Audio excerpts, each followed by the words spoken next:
This is Dagon123, and welcome to the all-new Tenchicast.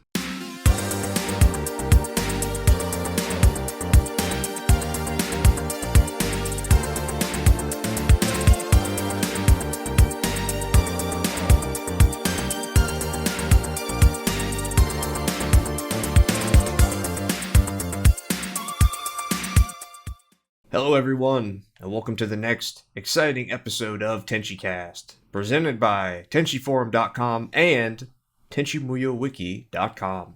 You voted. We talked about the best of the best. Now it's time to talk about the bottom of the barrel, the 10 episodes of Tenchi Muyo that are truly the worst of the worst. Now, I just want to warn everyone beforehand. Tenchicast has never been one to shy away from letting a live round fly as far as language is concerned. But if you're listening in an office or around children, please put in your earbuds or headphones. Warning, parental discretion is advised for adult language. With all that being said, I have a fantastic cast with me today. Crazed. In the words of Kazuhiro Miller from Metal Gear Solid, why is Tenchi Muyo Ryuoki still here? Just to suffer? Kinda seems that way. And Pi. Liberate tutemet ex inferis. Let's get right to it, gentlemen. Number 10 on the list, Tenchi Muyo Ryuoki, OVA 5, Episode 3. Welcome to Tabletop Island. The characters of the Masaki and Yamada households go to a tropical paradise of Kenshi's training called Tabletop Island. We are shown, but not properly introduced, to the Paradise War characters. The majority of the episode is Kenshi training and everyone lounging, with one spot at the end where Tenchi asks a selfish wish.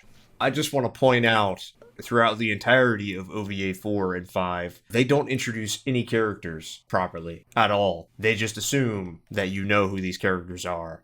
And the Paradise War characters in particular, you hear all of their names once. The girl with the Yu-Gi-Oh hair, the brown gray hair, and then the pink puffs coming off of it. They say her name one time, Aaliyah, at the very beginning, and then never again. And they never bring up why or who these characters are or what their associations are, with, I think, the exception of Palti. You hear Durd's name a few times, and the only reason I know her is because I was into the Pirate Guild stuff during GXP because, well, I am a pirate. And of all things, I remember her being associated with, like, Terrence, Pirate Guild and GXP. She's like some distant relation of his or something. You hear her name a few times, and there's one blonde character from Paradise War who you do not get her name in this episode at all. She's all over the place, and she's got a lab coat on. You find out a lot of personality quirks about her and traits about her and her position of power and whatnot. But name? Nah, it'll be fine. You don't need to know her name or anything. That's not important. Yeah, she's not named, but the one thing they do go out of their way to let you know is that she's apparently a nymphomaniac. And she's also, as you kind of alluded to, Pi, she's become Earth's prime minister, who is responsible for representing Earth amongst the greater galaxy. And we might as well go ahead and get this out of the way now. This episode and most of the episodes on this list, particularly the ones that come from OVAs 4 and 5. For example, the reason you're not given a lot of these new characters' names right out of the gate, or when they will talk about certain things and make references to things, it goes over a lot of people's heads. And the reason for that, obviously, is because, well, OVA 4 came out in 2016. OVA 5 came out in, I believe, 2019. And at that point, a fair amount of GXP novels had been written. I think there's almost 20 of those now. And obviously, the 3 Paradise War novels had been a thing by this point. So you're just expected to know all of the extra material from primarily the novels. Better hope you know Japanese, because otherwise a lot of this will fly over your head. And here's the thing. Having all of this stuff in the background is not necessarily a bad thing, but at least with OVA 3, they made an attempt to say, like, when Misao came in, they're like, oh, this is obviously Mihoshi's brother. He does this. This is his place in the GP Academy. and this is Bashisu, and she does this in the GP Academy. And so you could have some kind of connection to these characters. Or, oh, even Noike. Oh, this is Noike. She's Mihoshi's longtime partner. She's Seto's daughter. Like, they give you a little bit. You're still kind of rubbing your head going, what is going on? But at the very least, they make an attempt to ingratiate you to these people. Focusing on this episode in particular, it's one thing if you kind of have an idea of who these characters are from GXP. But with Paradise War, there's not been an anime. There's only been 3 novels. They're a spin-off of a spin-off. And so you're just like, can you explain? Like, who is this person? What is their relation? What are they doing? And to kind of go off of something that was really happening, what was going on with all of OVA 4 and 5, they have the time to do it. The majority of this episode in particular is just either people lounging, still shots of nothing, and or it's Kenshi having fun. And I'm not against Kenshi having fun, except that the show is called Tenchi Muyo Ryo-Oki. One thing I really wanted to point out in terms of introducing characters and whatnot was that what you have here is a cold open. And this is something I noticed through OVAs 4 and 5 more so, a little bit in OVA 3, but you don't usually have cold opens. OVA 1 and 2 were back in the era when cold opens weren't really a thing. You had the opening introduction, you had the title card, you had a nice little montage of characters as the opening music played, and then you got into the episode. You didn't really have a cold open like you have in, say, modern television, where you have a inciting incident right before the opening theme song, then have the opening theme song and title card, and then get into the main bulk of the episode. OVA 4 and 5, and to a lesser extent OVA 3, have that more modern structure where you have a cold open into an opening into the main bulk of the episode. This episode's cold open specifically threw me for a loop. And the reason being is because the cold open to this, from what I can understand, just eyeballing it and getting context clues through this episode and the next episode, the cold open to this episode is the ending of Paradise War. It starts out with an interstellar incident with a, quote, third Earthling, a third Terran human, after Sena and Fanaho. They literally say this in the subtitles, by the way. 2 white Cabots, Washu in her goddess form, and Tenchi, who pops in to capture and scare off an entire armada of pirates who are apparently attacking in earthly settlements, this tabletop island thing, which was introduced in the previous episode by basically saying how it's constructed, and it's going to have a Dryan tree at the core of it. Is basically going to be a Dryan ship, but it's going to be designed to split into 2 pieces. It's like, okay, cool. I'm nice that you're trying to steal the Enterprise D's design specifications. That's cool. What happened between the construction of this thing to suddenly it's under attack with all these people that I don't know about in the middle of it? Who are these people? What are these people? What has happened? And then after the cold open, get the introduction, and then suddenly, okay, everyone's fine. We're all running around. Everybody knows each other. Oh, here's about 20 million names, maybe said about once. What happened? What's the fallout of this? Oh, no, we're just going to have a beach party? Cool. Aces. You got my excitement up for what now? Oh, nothing? Thanks for wasting my time. Looking at my notes, OVA 5, Episode 3, does something that I don't remember exactly the movie. I want to attribute it to Manos, The Hands of Fate, because I feel like Mystery Science Theater made a joke at this. Sorry, I don't remember exactly. But the trope, or I guess the idiom is, never make fun of or put something on screen that's a better movie than you if you're bad. And the point that I'm referencing is, again, I think it's Manos, The Hands of Fate, where they have on the screen Citizen Kane, and they point to Citizen Kane in the movie.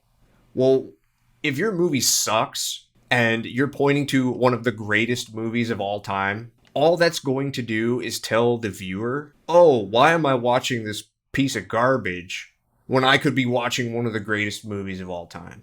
OVA 5 Episode 3 does that. When Ryoko is on the beach and Tenchi walks over to her and they start talking, Ryoko references her time under Kagato. And they flash back to the destruction of Jirai scene from OVA 1. And I say animate in quotation marks because it's literally just a still picture with, I think, some like effects on the side. And you're 3 episodes into OVA 5 and you are 7 episodes into basically the Kenshi Goes to Geminar prequel. And you realize, what is this? The thing that I'm watching right now is supposedly connected to OVA 1. The thing that literally got so many people into Tenchi Muyo, whether that was through Toonami or in Japan, this thing that so many people look back to as having great animation and great characterization, and almost unanimously across the board, as we talked about in our best of the best, everybody loves it. And you're going to flash back to this masterpiece in this piece of shit? Like, why am I watching this? All you're doing is just showing how badly and how far you've fallen by doing that. And then the other point that I want to make with that, fucking... the fact that Tenchi says that he's envious of Seina because of his harem. That's a joke. Yeah, I mean, it's no real surprise that just because of that alone, this episode made the list. No GXP episode made the top 10, which does surprise me a little bit, but it also doesn't because, well, it's a spin-off of Tenchi, so you can disassociate GXP with the rest of the OVA a little bit, and I understand that, but GXP is generally not held in very high regard, even by Kajishima himself. So having Tenchi admit that he's jealous of Seina is not really a good look. Seina is supposed to be, at least in theory anyway, looked at as this very pitiable character. When he fails upwards. But having Tenchi be jealous of Seina, not a good look. And the other thing, too, is that, when Tenchi and Ryoko are having this somewhat tender moment on the beach, it gets interrupted by Ayeka, which, you would expect to happen, fair enough. But then the rest of the girls show up, and they basically put Tenchi on the spot, and they're like, look, we all want to be with you. This is how we all feel. And if you were holding out hope for whatever reason that the harem ending wouldn't come to fruition or he'd ultimately pick one of the girls, it's like, well, this locks in the harem ending, no questions asked, pretty much. So those two things by themselves, I can see why it made the top 10. I got two things to say about this. And the main thing is that, yes, Tenchi gets confronted by the girls. This is how they feel and whatnot. And Tenchi, quote, makes his decision, which, by the way, is off screen on this episode. It gets circled back around to in a later episode. But in this episode specifically, you literally get blue-balled in the sense that he looks like he's about to pop the question, cut to black. And no fulfillment. You don't get to see that moment now. No. Also, the impetus as to why he actually decides to pop the question to everyone, and moreover, why he makes this particular decision, is not truly his agency either. He doesn't choose this decision because he's getting pressured to. No. As mentioned before, he's jealous of Seina, who's already married and with several wives at this point. But more so, the blonde woman that we were mentioned before, who doesn't even get her name dropped in this episode. Her name is Mirren, by the way, if you're curious, just to make life a little bit nicer here going forward. Her name gets dropped in the following episode, in episode 4. But she, the person who is apparently the prime minister of the planet, and also is a nymphomaniac, and her grandfather had like 30 wives or some nonsense. Some of them were nice to her and treated her well, I'm sure, as she admits to herself. She actually is the one that seems to put this idea into Tenchi's head. She asks Tenchi if he is married, and Tenchi says he hasn't decided, and what he does is he gets advised by her, figure out his feelings, and talk to everybody about it. And you see how everybody feels about it. And if the spirit moves you, in the end, just have them all, apparently. Yeah. No conflict, no decision, no grand vision. Instead of breaking some hearts and actually going for one decision, no, just have them all because you can. And here's another funny thing about that is they keep saying that it's Earth's tradition to be monogamous. No, it's not. Let me go ahead and say this loud and proud right now. There are cultures on this planet that are polygamous. There are specific religions and specific cultures that frown upon polygamy. Yes. However, there are many cultures and many religions and many countries on this planet that allow polygamy. If you don't want to be frowned upon for polygamy, maybe you don't be in that country. I mean, Tenchi, you are basically a god at this point, given all the stuff we see throughout these 2 OVAs. You could live wherever on this planet you wanted. You basically have claimed this planet as your own domain. You can live wherever you want. You don't have to be frowned upon in Japan for being polygamous. Hell, you could change the laws considering what Yosho does in the very next episode. But in terms of writing, look at OVA 4 and 5, just as a prelude to the mess we're about to get into. There is a type of writing in comics, specifically, called decompressed storytelling. In theory, decompression is basically a stylistic choice where you put a strong emphasis on visuals and character interaction, which on the other hand, sadly, means that your pace of your plots gets very, very slow. This came up in the 80s and in the 90s and the early 2000s because of things like the Spider-Man Clone Saga, when they started really drawing out stories. Now, here's the thing. A lot of this is frowned upon because it says it's being written for the trade. It's essentially being written so that when you bind these all together into a graphic novel, you have a good-sized graphic novel you can put on the shelf and say, hey, I've bought a graphic novel, it's worth my buck, as opposed to looking at the individual issues where every individual issue maybe moves the plot along by like one plot point, like say one chapter of a actual novel, as opposed to giving you a fulfilling story all at once. So look at OVA 3, 4, and 5. One thing I'll give OVA 3, it tells a story. Like it or not, it tells a story and gets over with and moves on. OVA 4 is literally a coda to OVA 3. OVA 4, for the most part, is set about 3 days before the last episode of OVA 3, and then its last episode jumps forward several years to when Kenshi's a kid and they're about to send him to Geminar. OVA 5 starts briefly at the end of OVA 4, then takes place over that time between when Kenshi's a boy and when Kenshi's sent to Geminar. It's a coda to OVA 4. So you're literally doing the decompression. You're taking like the last chunk of the last OVA and extending it to 4 or 6 episodes. You're decompressing the last OVA you just did. Why would you do that? Just tell your story in one shot. Don't go back and expand on something that you've already told. You've already told it. Unless there's a story to tell in that spot that actually is fulfilling and moves the characters forward in some meaningful way, don't do that. That doesn't make sense. Why would you go back and do that? Also, before we move on, just one more thing to mention about this episode. I don't think it's a secret to anybody that OVA 4 and 5 don't exactly have the best quality animation, particularly 5. And this episode really gives you a good example of that. There's a scene of Tenchi and Kenshi running through the forest trying to hunt down breakfast for everybody. And Tenchi is basically Naruto running through the trees, but not really, because it's only like 3 frames of animation, and his feet never touch any of the tree branches. Oh my god. I almost forgot about that. It's funny too because like if you see that out of context, you're like, wow, this is really bad. And then you actually look at the animation leading up to it, where they do like the face down shot, and it's brutal. And then you get to the point where Tenchi's jumping through the trees, and you could see what they wanted to do, but at that point they were probably just in fuck it mode, and he completely misses the tree that he's supposed to be jumping off of. The only thing I could think of when he's doing it is like, my people need me, and they just like tween animation him into the next scene. Oh man. These are not in-between shots. Those are keyframes. And again, these are also OVAs with supposedly OVA quality budget. You know, regardless of how you may feel about Tenchi Muyo, it has its faults, don't get me wrong. But a bunch of college kids pulled off better animation than what's in OVA 5, especially.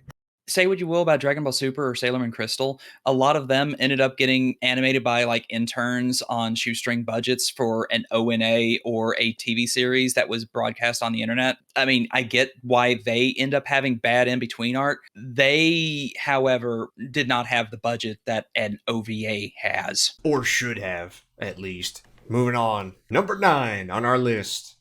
Tenchi Muyo Ryo-Oki, OVA 3, Episode 2, Fiancé. Tenchi's sister, Tenyo, is introduced as who we are believed to be, from the previous episode, his long-dead mother. And she looks exactly like their mother, and is here to announce Tenchi's fiancé.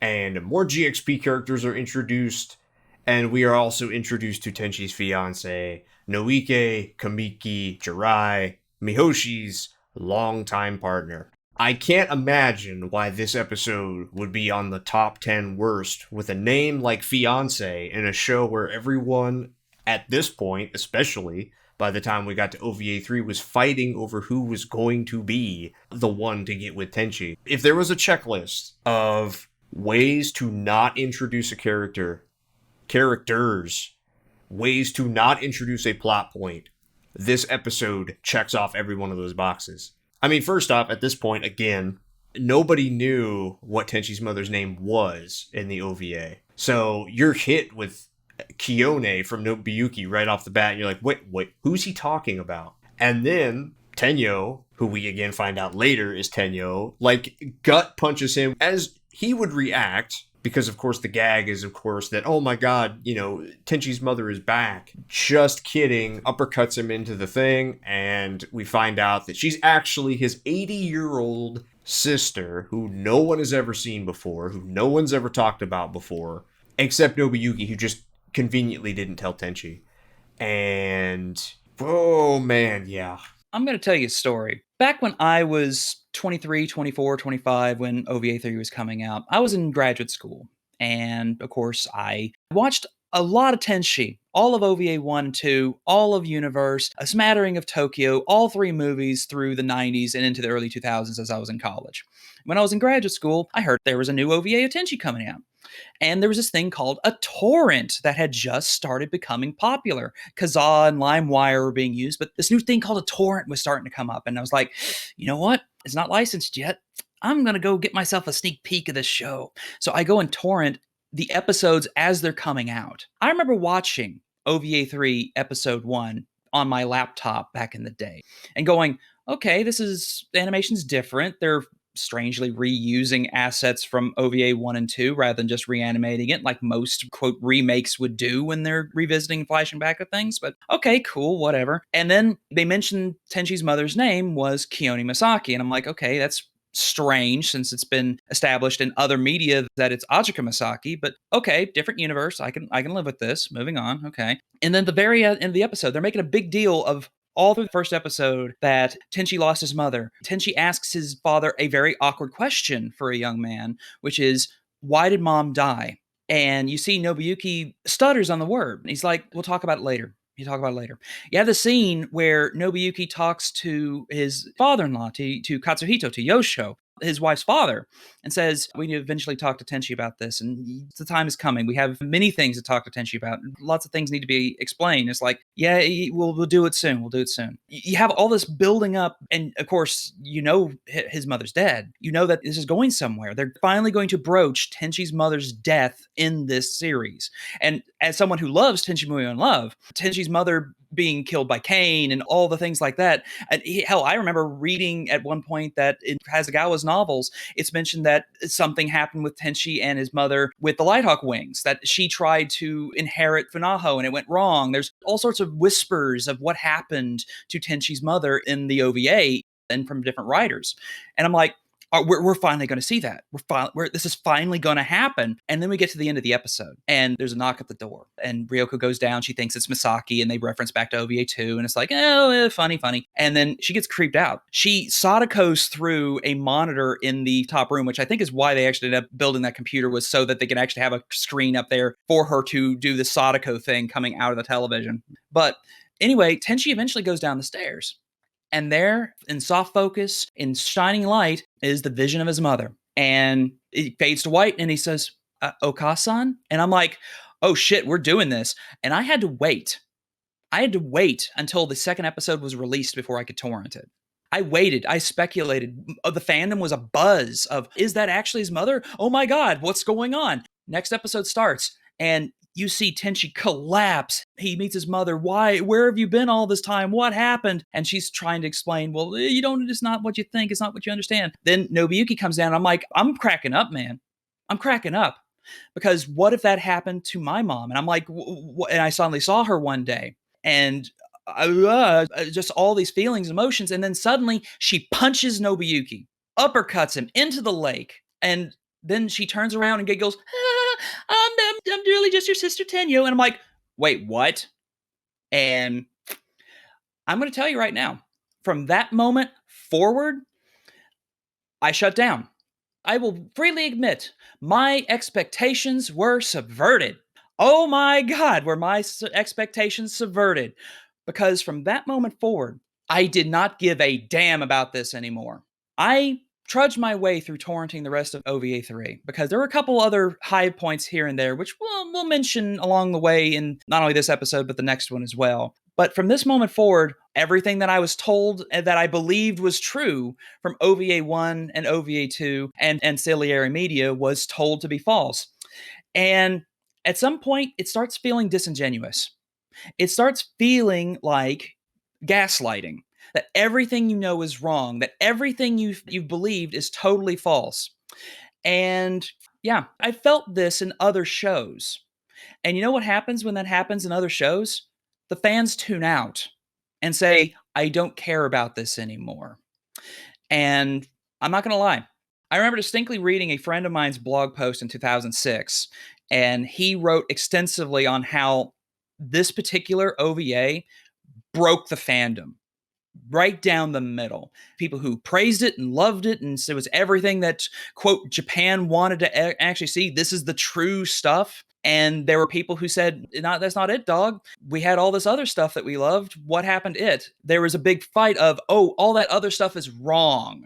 All the stuff that's coming out now in the OVA, that's true. That's real. And everything you know is wrong. And you must feel it's wrong. And you should know it's wrong. And that's never sit well with me. Not only does this OVA basically spit in the face of how everything has been presented up until this point, but also the way that a lot of people felt about it and essentially said that this overwrites everything you've ever said and everything else is invalid. No, that's not how that works. Because let me list off a few other series that have done the exact same thing. Teenage Mutant Ninja Turtles, Transformers, He-Man, especially He-Man right now with 2 series that are currently airing on Netflix, Master of the Universe Revelation and He-Man and the Masters of the Universe. They don't agree on everything, but they're allowed to coexist perfectly fine with no problem. And that's actually something that I will point at this episode specifically at actually causing in Tenchi Muyo. It caused a rift, not just in the way characters are portrayed, but in the fandom, in the way fans relate to the series.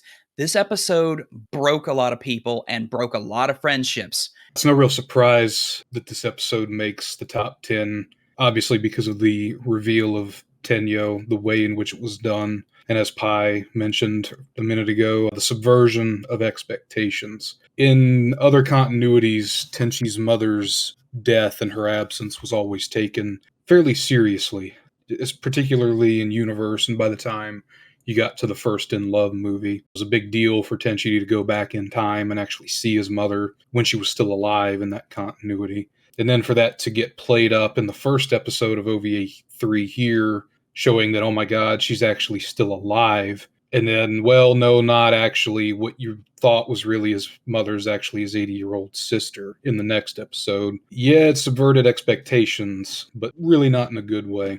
On the topic of subverting expectations, I think this episode in particular makes the list for another reason that maybe not a lot of people think about. OVAs 3, 4, and 5, they do a lot of that. Kajishima does a lot of present you one thing or reference something from the older OVAs and go, the thing you've known for a long time or that you've always thought was this way, well, it's not actually how it is. It's actually like this. And if you keep pulling that trick over and over and over again now for decades at this point, like Pai said, people are going to tune out. They're going to get annoyed. They're just going to stop tuning in, because what's the point of forcing everybody to go read all this extra material, all these novels, even as doujins, to then have it get spun around on you and go, well, that's not actually how it was. And this episode was really the first one to do that, and it's stuck ever since. You know, it was the bellwether. It was the first one really where you got a taste of that,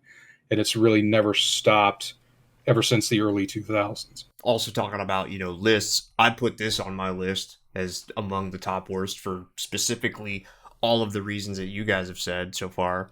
But also, if you look at the way that OVA 3 was treated, especially, like, it was used to promote GXP. Because if you look at Tenyo, when she's introduced, she treats everybody from OVA 2 backwards like garbage. Like, she just treats them like they don't even exist. But when it comes to Airi, when it comes to Seto, when it comes to anybody from GXP, anybody who's from that, she's a completely different character. And one of the things that really stuck out with me, because I went back and rewatched these for the Worst of the Worst cast, and I totally forgot this because I hadn't watched it in a couple years, because why in the fuck would you? Is when Ryoko and Ayaka, who act predictably as Ryoko and Ayaka would to another woman, doesn't matter her relation, getting close to Tenchi and being lovey-dovey with him. Tenchi, of course, being the one exception to the I hate you rule. Just before Airi gets introduced, she says, "Oh yeah, no, I'm here to show you your fiance, Tenchi." And Ryoko and Ayaka just freak out. And by the way, I watched this dubbed again. God. Whew. That was also brutal. Ryoko's acting like Ryoko. And Tenyo looks at her coldly and says, "This was decided before either of you were in the picture." And that's the moment where you realized that, like, Tenchi Muyo's done. Ryoko and Ayaka, who are the two main girls, forget whatever harem fantasies you have. Let's be real. The two main girls just got shut down by a brand new character that nobody's ever seen before, that wasn't in GXP, and they're basically told they don't matter. There's not a thing they can do to stop this. Right after that, Airi gets shown to people. And now here's the thing. You would know who Airi was if you watched GXP. Most people didn't watch GXP because they looked at the front cover and they looked at any trailer and they said, nah, this ain't my Tenchi. For better or for worse. It's a spinoff. This doesn't concern me. So they wouldn't know who she was. Airi pops in, and of course the joke is that, oh, Airi, this is Tenchi's fiance, but Airi came first instead of the fiance, who we'll get to in a second. And Ryoko goes, oh, who's that old hag? Airi gets up and slaps her like 12 times and just lays her out. And then Ryoko says something again, and she gets slapped down again.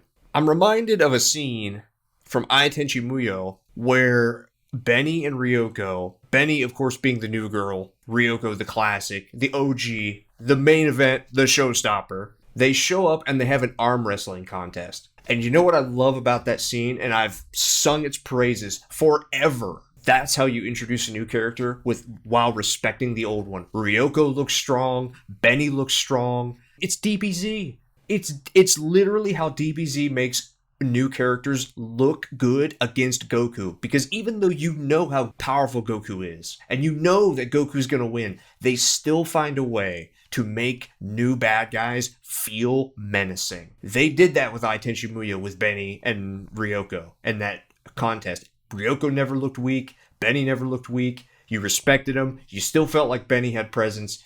All of it was good. The first time that you see Airi in OVA 3, she slaps down the fan favorite, and it's just like, well, that's Airi. And Washer's like, that's actually the Academy slap technique. Motherfucker, like, Ryoko destroyed Jirai.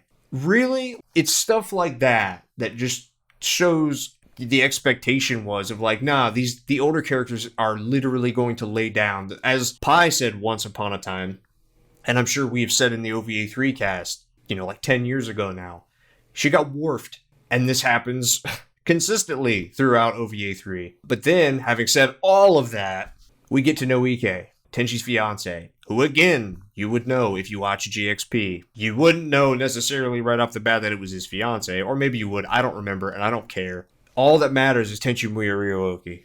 And so we find out that Noike is a green-haired woman who is Mihoshi's longtime partner. And for a lot of people, that was yet another, not only subversion of expectation, but they go, where's Kione Makibi? Who is this character? Why is she Tenchi's fiance? Why is she Mihoshi's longtime partner? But then you start seeing she literally exists to be better than everyone else. She's the straight man to Mihoshi's goofiness. She can help Tenchi in the fields. She knows when Ryooki's gonna get hurt. She helps Sasami in the kitchen. She has the demeanor of a perfect housewife, and on and on and on. It does nothing for the old characters, and there's, again, that weird kind of, like, putting down of Ryoko and Ayaka. When they're sitting at the table, when they're first eating, and Sasami's like, I learned everything I did from Seto, and you're just like, man, even Sasami can't win. Like, Ryoko gets basically killed with kindness, Ray was like, blah, blah, why would I do that? And, Noike says, well, that's what a good wife or whatever would do. That's what a good person would do. This would help get everything done quicker. And it's just like, I get the point of why she said that, but I mean, it's Tenchi fucking Muyo. Fitting every character into the same harem-y, I need to collect them all box doesn't work. It's never worked, and any harem that does it is worse off for it, not better. Ayeka. God bless Ayeka. The last time that she had a personality and wasn't a doorstop, she still was like, if Ryoko couldn't do it, I'll try and do it in my way. And that literally gets hand waved away in 2 seconds when Noike's like, would you like some more to drink or tea? And she's like, oh, well, I guess I'm done for.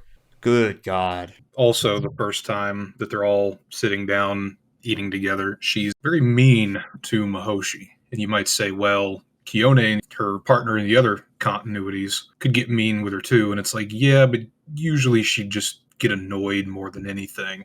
And that's really the first interaction that the two of them have in the anime. And it's just like, wow, really? It just kind of goes to show that she can be a bit of a bitch if she wants to be. She also very much tries to be the good housewife and tries to get the other girls to fall in line. She's going to show them how it's done, basically. It kind of reminds me of this episode of American Dad where Roger decides he's going to run a brothel.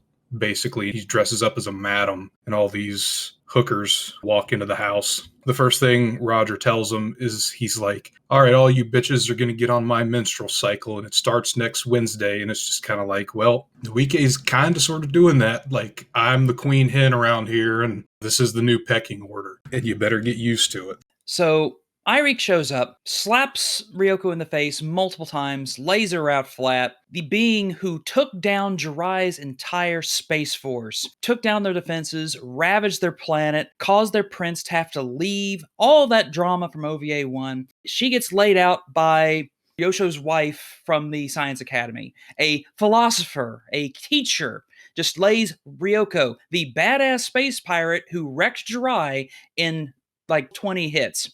Yeah, I believe that totally. But here's the thing. Dagon mentioned that it's, the Neo Academy style. And Washu and Irie have a moment. Washu doesn't get Worf like Ryoko does, or Ayeka does. Doesn't. No. Washu, oddly enough, somewhat gets respect through OVA 3, which is peculiar, because a lot of characters don't. But they mention in this little back and forth that this is the Neo Academy style, that melee fights would break out between philosophers and academics, and they'd have to essentially determine who's right by whose fists are stronger. And I'm like, that's not how that works. That's not how that works at all. I've been in academic debates. I've had academic debates. I have won academic debates. You don't win them with your fists. You win them with logic and reasoning. This is a pathetic impersonation of what an academic fight would be. It's conflating the word argument, as in a shouting match, with the logical word argument, which is a reasoned explanation of how something works. It's conflating terms, and I find this reprehensible because not only does it degrade the actual prowess of getting an academic degree, the actual study and effort it goes into getting an education, but it devolves it down into just punching at each other. What is this?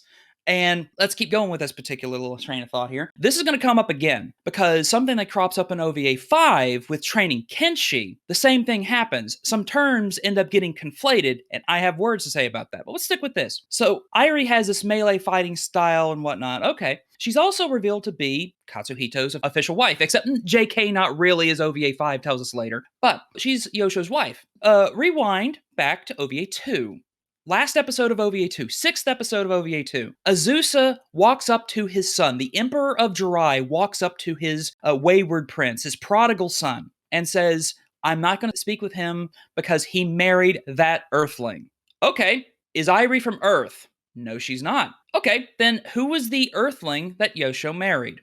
Interesting. Notice that she's not mentioned in this particular scene at all. The two scenes from OVA 2 and this scene in OVA 3 seemed on the surface to contradict each other. That in OVA 2 says that Yosho married an Earthling, and that's part of why Azusa doesn't want to talk with him, which of course, how would he know? Later on, it's mentioned that Yosho sent a secret missive to Seto so that she knew that everything was cool, but nobody else did. Okay, fine, whatever. But here's the thing. Yosho's supposed to be married to an Earthling, and in this, he's married to Irie, who's at the Academy, who's from a planet called Irai, because that's totally not just playing with words or anything. So here's the thing with Irie. Who's this Earthling? Who's this person that Yosho was supposed to be married to? I remember having a debate with that on Tenchi Forum back in the day, and getting into a very heated argument about it, and what I was told to do was read the novels.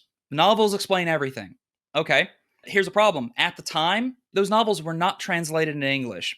So again, decompressed storytelling, expanded universe kind of stuff. How much ancillary material do I need to read in order to make sense of just the anime?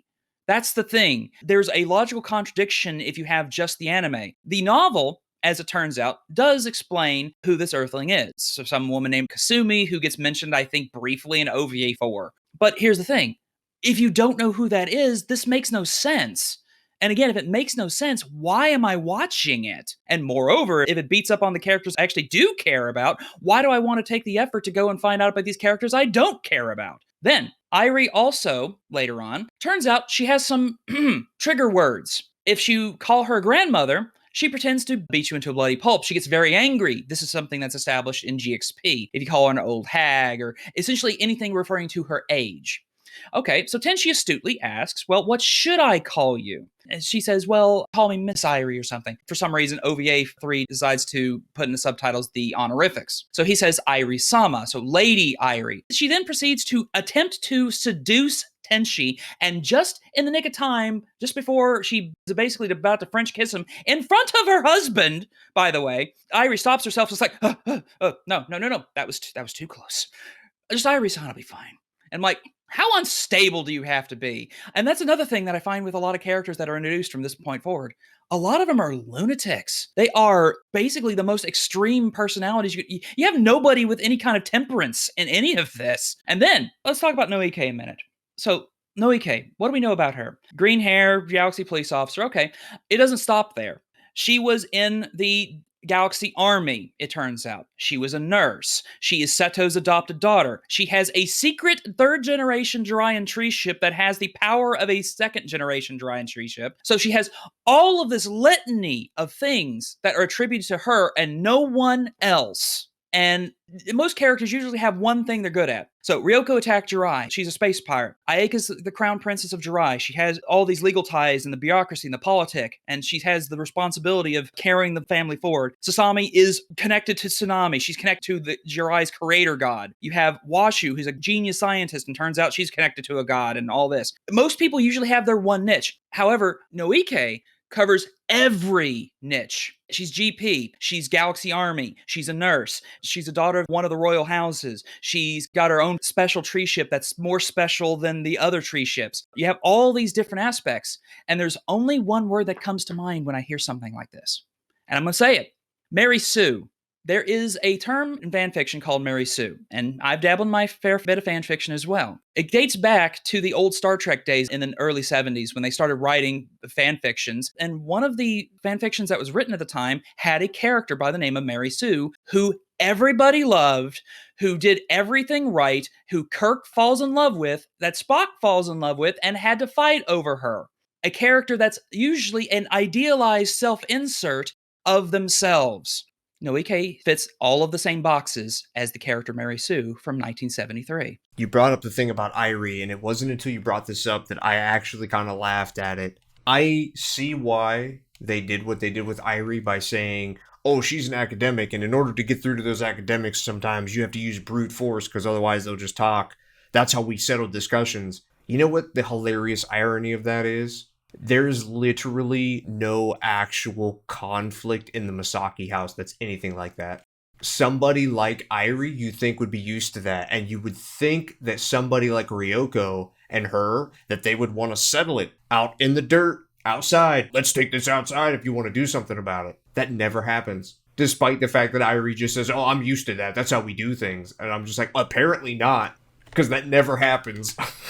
Yeah, let's actually have a roll in the dirt. I'd like to see how that goes. Just Ryoko full strength against Irie's martial arts technique. Come on, she can blow a planet up. Or at the very least, let's just see it. No talking, no, I'm just going to immediately beat somebody. Show me. something. That actually is one of the big crimes of OVA 3, 4, and 5 in toto. All of them have this problem. Show, don't tell. There's a lot of sitting and talking. And oh, trust me, we're going to get to the sitting and the talking before this is over with. But there's a lot of sitting and talking and explaining. Where's the space battles? One thing I will give OVA 3 is that you actually have Tenchi and Zed actually in space doing stuff with magic swords and shit. It's not great, but it's there. There's so much sitting and talking, and there's nothing that gets done. It's for nothing. My notes, I have pages on notes here. I might scan them later. I've got pages of notes, and for several entire episodes of OVA 4 and 5, there's like a page of notes of character appears, character does this, next scene, character appears, character does this, character says this, next scene, where there's nothing said. There's nothing of substance happening. It's just explaining stuff that honestly, in some cases, either doesn't need to be explained or there's not enough explanation to tie things together because you have to read ancillary material. Kajishima's actually been pretty forthcoming about the way he wants Tenchi to be and what he wants you to take away from it with the titles of the episodes. We're going to get to some of these a bit later, but I think actually the next one up on the list was another episode of OVA 3, Final Confrontations. And what you need to take away from that, Kajishima, on multiple different occasions, says that he is not the big fan of conflict in his storytelling. In his opinion, he feels as though conflict gets in the way of telling the actual story that he wants to tell. So, yes, OVA 3 did have some conflicts. The one thing you can give it above 4 and 5. But Kajishima said back in his old interview from 2001 that if he ever got the chance to do an OVA 4 or 5, there would be no conflict because he didn't want it anywhere near his story because he felt like it was just going to get in the way. So that's why OVA 4 and 5 are the way they are. That's why it's sitting and talking and not much else. Number 8, Tenchi Muyo Ryuoki, OVA 3 Special, also known as Episode 7, Final Confrontations. One more universal reset, and the world is back-ish to the way it was before. Now we finally get to find out what happened to Tenchi's mother. For real. And it is not what anyone thought it would be. Tenchi runs off to Ryoko's cave, and Rhea and Noike go to tell Tenchi that his memories are not as they seemed. And that is putting it really, really, really lightly. Oh, man. Putting it up here on the top worst of the worst is a no-brainer. And I'm glad everybody voted for it. I mean, we just got done talking about just one episode of OVA 3 at the very beginning of it. This episode, to me, this is just me personally. This, to me, is probably the worst episode of Tenchi Muyo, period. I remember watching this for the first time after Funimation had dubbed it and it had been released. And they had to wait some time, by the way, for anybody who wasn't around during that time. The reason that Funimation did not finish dubbing it or releasing everything was because at the time that they had licensed it, they thought OVA 3 was done. And then as they were dubbing it and they got the license, Final Confrontations came out and they were like, oh no, we have to wait a little bit so we can release this all together because why wouldn't you? You know, like you don't want to release something incomplete, and releasing single episode OVAs at that time was just, you know, relatively unheard of. And I was already, as Pi had said, I was pretty checked out by the end of OVA 3. Oh man. You see Kione Masaki, who is supposed to be this calm, sweet, gentle character. This character that everybody has this idolization of. Because she is the tragic character. She's the character that Tenchi, in every continuity, in every medium, every single person who's ever touched Tenchi Muyo and done something with it has always portrayed Tenchi's mother as the tragic character. In many ways, she's gave up her life for Tenchi. And this episode goes, JK, actually she was a lunatic. Actually she was crazy. Actually, all of those memories that you know that Pi was talking about earlier, all of that stuff that is now being attributed to Tenyo, that was not only not real, but that was a specific thing made up by Kione herself and was made into a script that Nobuyuki and everyone would follow. Co-penned by Airi. And Tenchi loses his shit and says, how could you make a joke about my dead mother like that? It's awful. You want to talk about subverting expectations now? That's spitting in your face. Because the theme with Kajishima is, this may not be what you think it is, but deal with it. That's literally what Yosho, Rhea, and Noike tell Tenchi. Well, your memories aren't real. You didn't really know who she was. We did. Get good. Abysmal. Horrible. Bullshit. Not only that, but Tenchi runs off after he gets told all this to Ryoko's cave. And him going to the cave, you would almost expect, Ryoko to come and comfort him. But no, it's Noike and Rhea. And as they're telling him all this, you get flashbacks to another time when Tenchi's a kid, and he just wakes up, and there's a scene of his mother cooking, but then his mother changes into Rhea. Eventually, Tenchi just says, the image of my mother that I had in my head, I just imprinted you onto that, Rhea. And you were actually really my mother this whole time, which is really weird in a way, especially now having seen OVAs 4 and 5, Kione basically bringing her in, raising her, really ultimately to replace her. Very ironic. I don't know. It's just a shame, because having someone tell you that your mother was actually a batshit old woman, crazy lunatic in front of everybody, of course Tenchi's going to feel embarrassed, lied to, hurt, ashamed even. But no, it's just played for gags at the end. The other thing that just absolutely bothers me is, I had forgotten this too, because again, I remember the high points, but it's been a long time since I'd watched OVA 3. When Rhea goes to Tenchi, she almost gets mad at him for believing that his memories of his mother are the way it is, because she goes, oh, well, I really knew how she was, and Tenchi goes, that wasn't my mother. And then she goes, well, I feel sorry for her because that's not the real Kione, like I know. And I was just like, are you fucked? Are you serious? Are you really serious right now? Getting to Noike's bullshit when Noike, in an act of comfort, if you will, basically goes up to Tenchi and goes, hey, I don't want to brag, but my life sucked worse than yours. And I remember watching it recently and back then, and I just remember thinking, like, who wrote this? Who did a human being write this? Like, did a psychopath who has never met human beings write this? If you have empathy for people, you don't one-up somebody when they are literally going through a life-changing event. Noike goes, oh, well, you think your mom is bad. My mom left me in an orphanage, and they didn't want me. And when I found her later, she still tried to get out of trouble, and. I wrote this down, and I put it in the article because it is a perfect line from Noike. She says, quote, I had a chance, she's talking about her mother, I had a chance to see her for who she really was, and I guess that sometimes that's all we're gonna get, right? Imagine writing that line. It's now 2005. Imagine writing that line after 12 years of Achika Masaki, any version of Tenchi's mother, doesn't matter. Okuda's, Hasegawa's, Hayashi's, Nagishi's. Imagine, after 12 years of Tenchi's mother being this beautiful, poignant, amazing character, pulling this bullshit in this episode and telling people, I guess that's just how it is. Guess that's just who she was. Guess you're just gonna have to deal with it. Fuck off.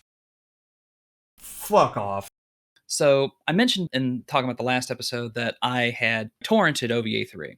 That's not completely accurate. I watched the first episode, I was intrigued. Second episode hit me and it was like, what?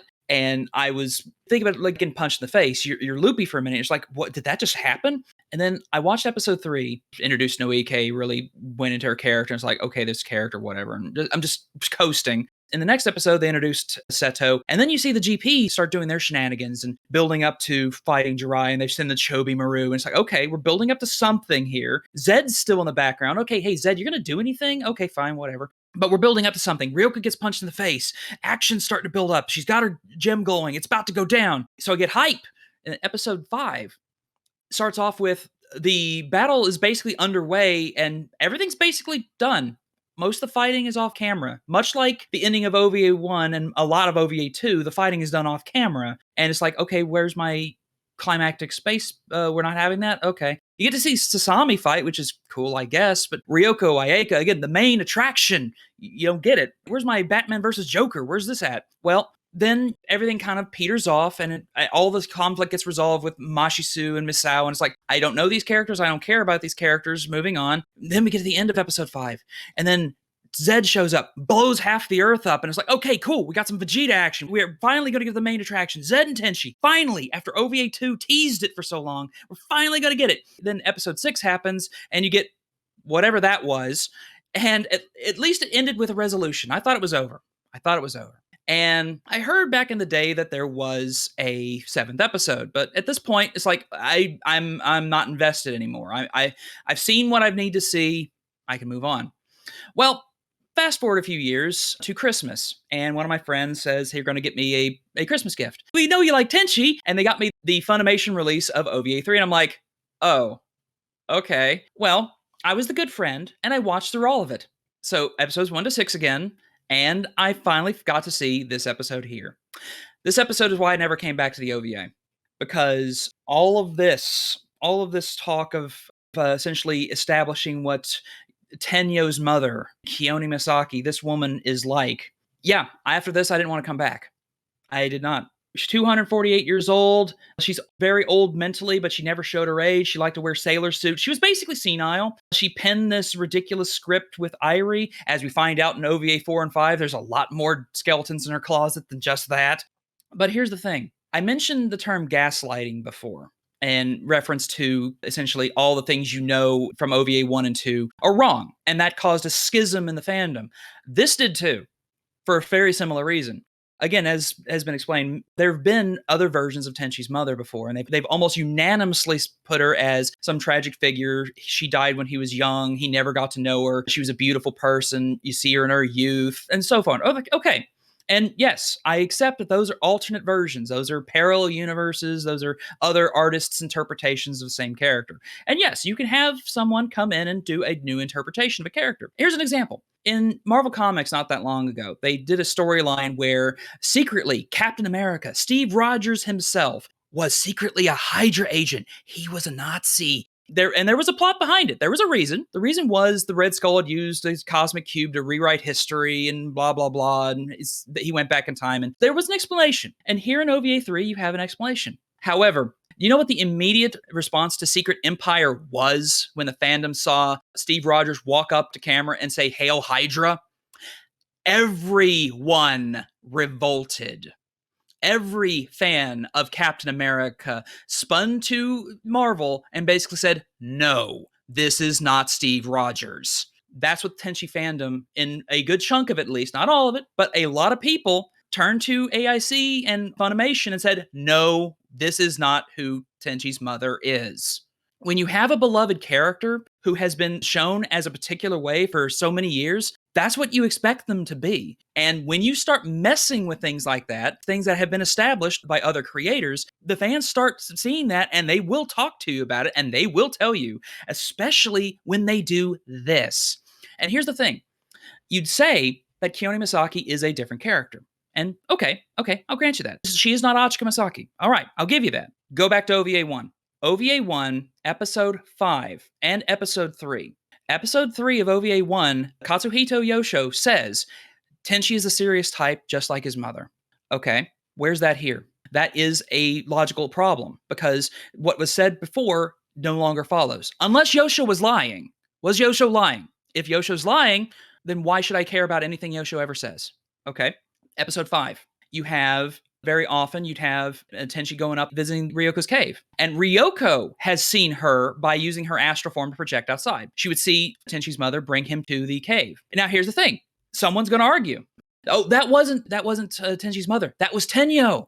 That was Tenyo who was bringing him up there, because they would swap places, as was established in episode 2. And I'm like, okay, then what do I need to believe? You subverted my expectations to the point that I can't believe anything you're saying. And there's the breaking point. When you're writing a narrative And you've basically established that nothing you have established can ever be held true, ever. You've undermined the actual foundation of your story. You no longer have a foundation for your story. Why should I believe anything you tell me at this point? Why should I be invested? All of the stuff that I have invested from OVA 1 has now been undermined at this point. Consequently, why do I care at all for any of this? Some of the episodes, like episodes 3 and 4 of OVA 3, also established that all the drama with Ayeka was due to Seto just didn't get in touch with her fast enough, and she ran off. Oh, she knew where Yosho was, but you're just the runaway princess. You didn't need to know. And it's like, wait a minute. The entire drama of that was that Ayeka was trying to search for her lost brother, and you're telling me that all of this could have been fixed if Grandma just made her fucking phone call? Seriously? All of the drama could have been fixed with like one linchpin. Call Seto. All of the drama could have been fixed. Call Tokimi. All of the drama could have been fixed. Push button to win, basically. Push button to win. Talk to this person, or this person, and they can make everything go away. That undermines the entire point of the story. And if you have an instant win button, you then have to talk around that instant win button. Why weren't they there? It's very much the DC Comics issue of where's the Justice League? To have to somehow dance around that particular plot point to avoid it. And I'm sorry, all of this not only pisses off the fans, not only subverts and undermines all of the foundation you've built up to this point and makes everything up to this point moot, but it makes the people who have actually been invested with it not want to care anymore. Because everything they built up in their minds is now false. And the minute you tell somebody that everything they know is wrong and try and make them believe other things are being true, again, I hate to say it, that's gaslighting. That immediately makes people turn off and walk away. Subverting expectations, I'm not against that. I'm not against a lot of the devices that are used, but here's the thing. When expectations are subverted like that, it can't be after 13 years. It needs to be done in like the first season, maybe. It needs to be early on enough that it's established. That's the biggest problem with this episode, is the schism that it creates. It gaslights. That's exactly what it is. Like, at least with Noike, she's not gaslighting Tenchi. She's just saying, my life sucks more than yours. But Rhea legitimately gaslights Tenchi. And she legitimately just tells him, like, well, I mean, I actually had to deal with it. You should be giving me credit and Tenyo credit, which they literally do in OVA 5, which we'll get to. And you can't do that after characters have been established. You can't do that after there's been literally 13 years of a beloved franchise happening and then try and pull the shit. You can't do it. No matter how much you want to do it, or if you do it, it needs to make sense. There needs to be some kind of build up to it. There needs to be an inkling. Like you mentioned with Yosho. Yosho lying to Tenchi, he eventually explains that, but you're a day late and $1 short at that point, because nobody gives a fuck anymore by that point, and what it's coming out of and everything around it is not gold. Moments like that need to be like a singular moment, and that needs to be preceded by and followed up by things that are just incredibly well written and make sense and make people want to be invested. And all of these subverting of expectations and the continued degradation of Kione Masaki, all that does is just piss people off. That's horrid storytelling. It's a contempt for the viewer, and it does nothing for anybody. Let me give you an example of how to do this right. Because someone did do this storyline correctly, and people actually enjoyed that storyline with an evil or a twisted version of Tenchi's mother. You don't want to know who it is? Hitoshi Okuda. At the very end of All New Tenchi Muyo, the second run of the Tenchi Muyo manga in volume 9 and 10, Hitoshi Okuda did a storyline that was basically an adaptation of OVA 3. Because as Okuda was writing, Okuda started writing after OVA 1, and he slowly worked in aspects of OVA 2 and 3 as they were being produced, because he was writing the manga as the OVA was coming out. When he got to the end of his second run, to the end of All New Tenchi Muyo, this stuff in OVA 3 was coming out. The goddesses, Tokimi, Zed, all of that was happening. He wrote an adaptation of this storyline. How he did it was he basically was able to have your cake and eat it too. Tenchi's mother shows up. She's alive. It's not Tenyo. It is actually Kione Masaki. It is. She comes in and she basically does all the stuff we're describing, putting Ryoko in her place, putting Ayeka in her place, telling Tenchi that he needs to believe what she's saying. But here's the thing. They built it up because turns out all of them have to cow down to her because she's Tenchi's mother. And Tenchi won't let them talk about his mother that way. She uses it. She twists that love and makes him actually into her pawn to where then she can abuse him. And at the same time, because he's his mother, he then tells the girls to, no, you can't attack her. She's my mom. She's my mom. It's fine. It's fine. I'm fine. I'm totally fine. So that's what happens. But here's the thing. It actually isn't Kione Masaki. It's a clone who's being manipulated by one of Kagato's students, who's actually trying to resurrect Kagato because Tenchi killed Kagato. So her impetus is she wants to resurrect her master and get revenge on the person who killed him. So what's the best revenge? Do the same thing to him. Twist his mother into a evil version of herself and slowly degrade him and break him so that when you finally put the knife through his chest, he will wish that he was dead. You see, that's good storytelling. Also, that's how you get your cake and eat it too, because you now have that Kione Masaki or Achika Masaki or whatever name you want to put to her at this point. She is still the saintly woman that you have in Tenchi's memory that has been portrayed in other media. But now you also have this twisted version of her who actually does all these evil things at the same time. They're not the same character, but they have the same image. And you can now do both at the same time with good reason why they would actually be doing that. Another one of those, well, it was actually this way all along, you just never knew moments.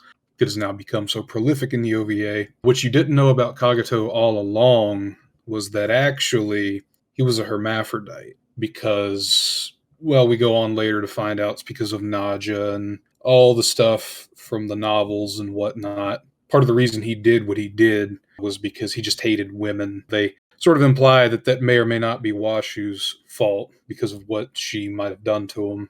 You know, just another one of those things where, why did that need to be the case? Why do that to Kagato? The best villain the OVA has ever seen and will ever see at this point. Just another reason why this episode made it onto the top 10. Gets better. Not only was Kagato a hermaphrodite, but he split off his female half into a child female version of herself, which then gets pulled out of time by a time-traveling Tenchi because reasons. Then that female version gets picked up by Dr. Clay by an illegal operation, was then implanted into Noike's mother, got born as Noike. So Noike is actually female Kagato, except their personalities are split with Clay tech, which then Washu erases, so female Kagato gets slowly assimilated into a Noike. So yes, Noike is part of the harem now. The end. Thank you for my TED Talk. You mean Kagato is a part of the harem now? Fuck.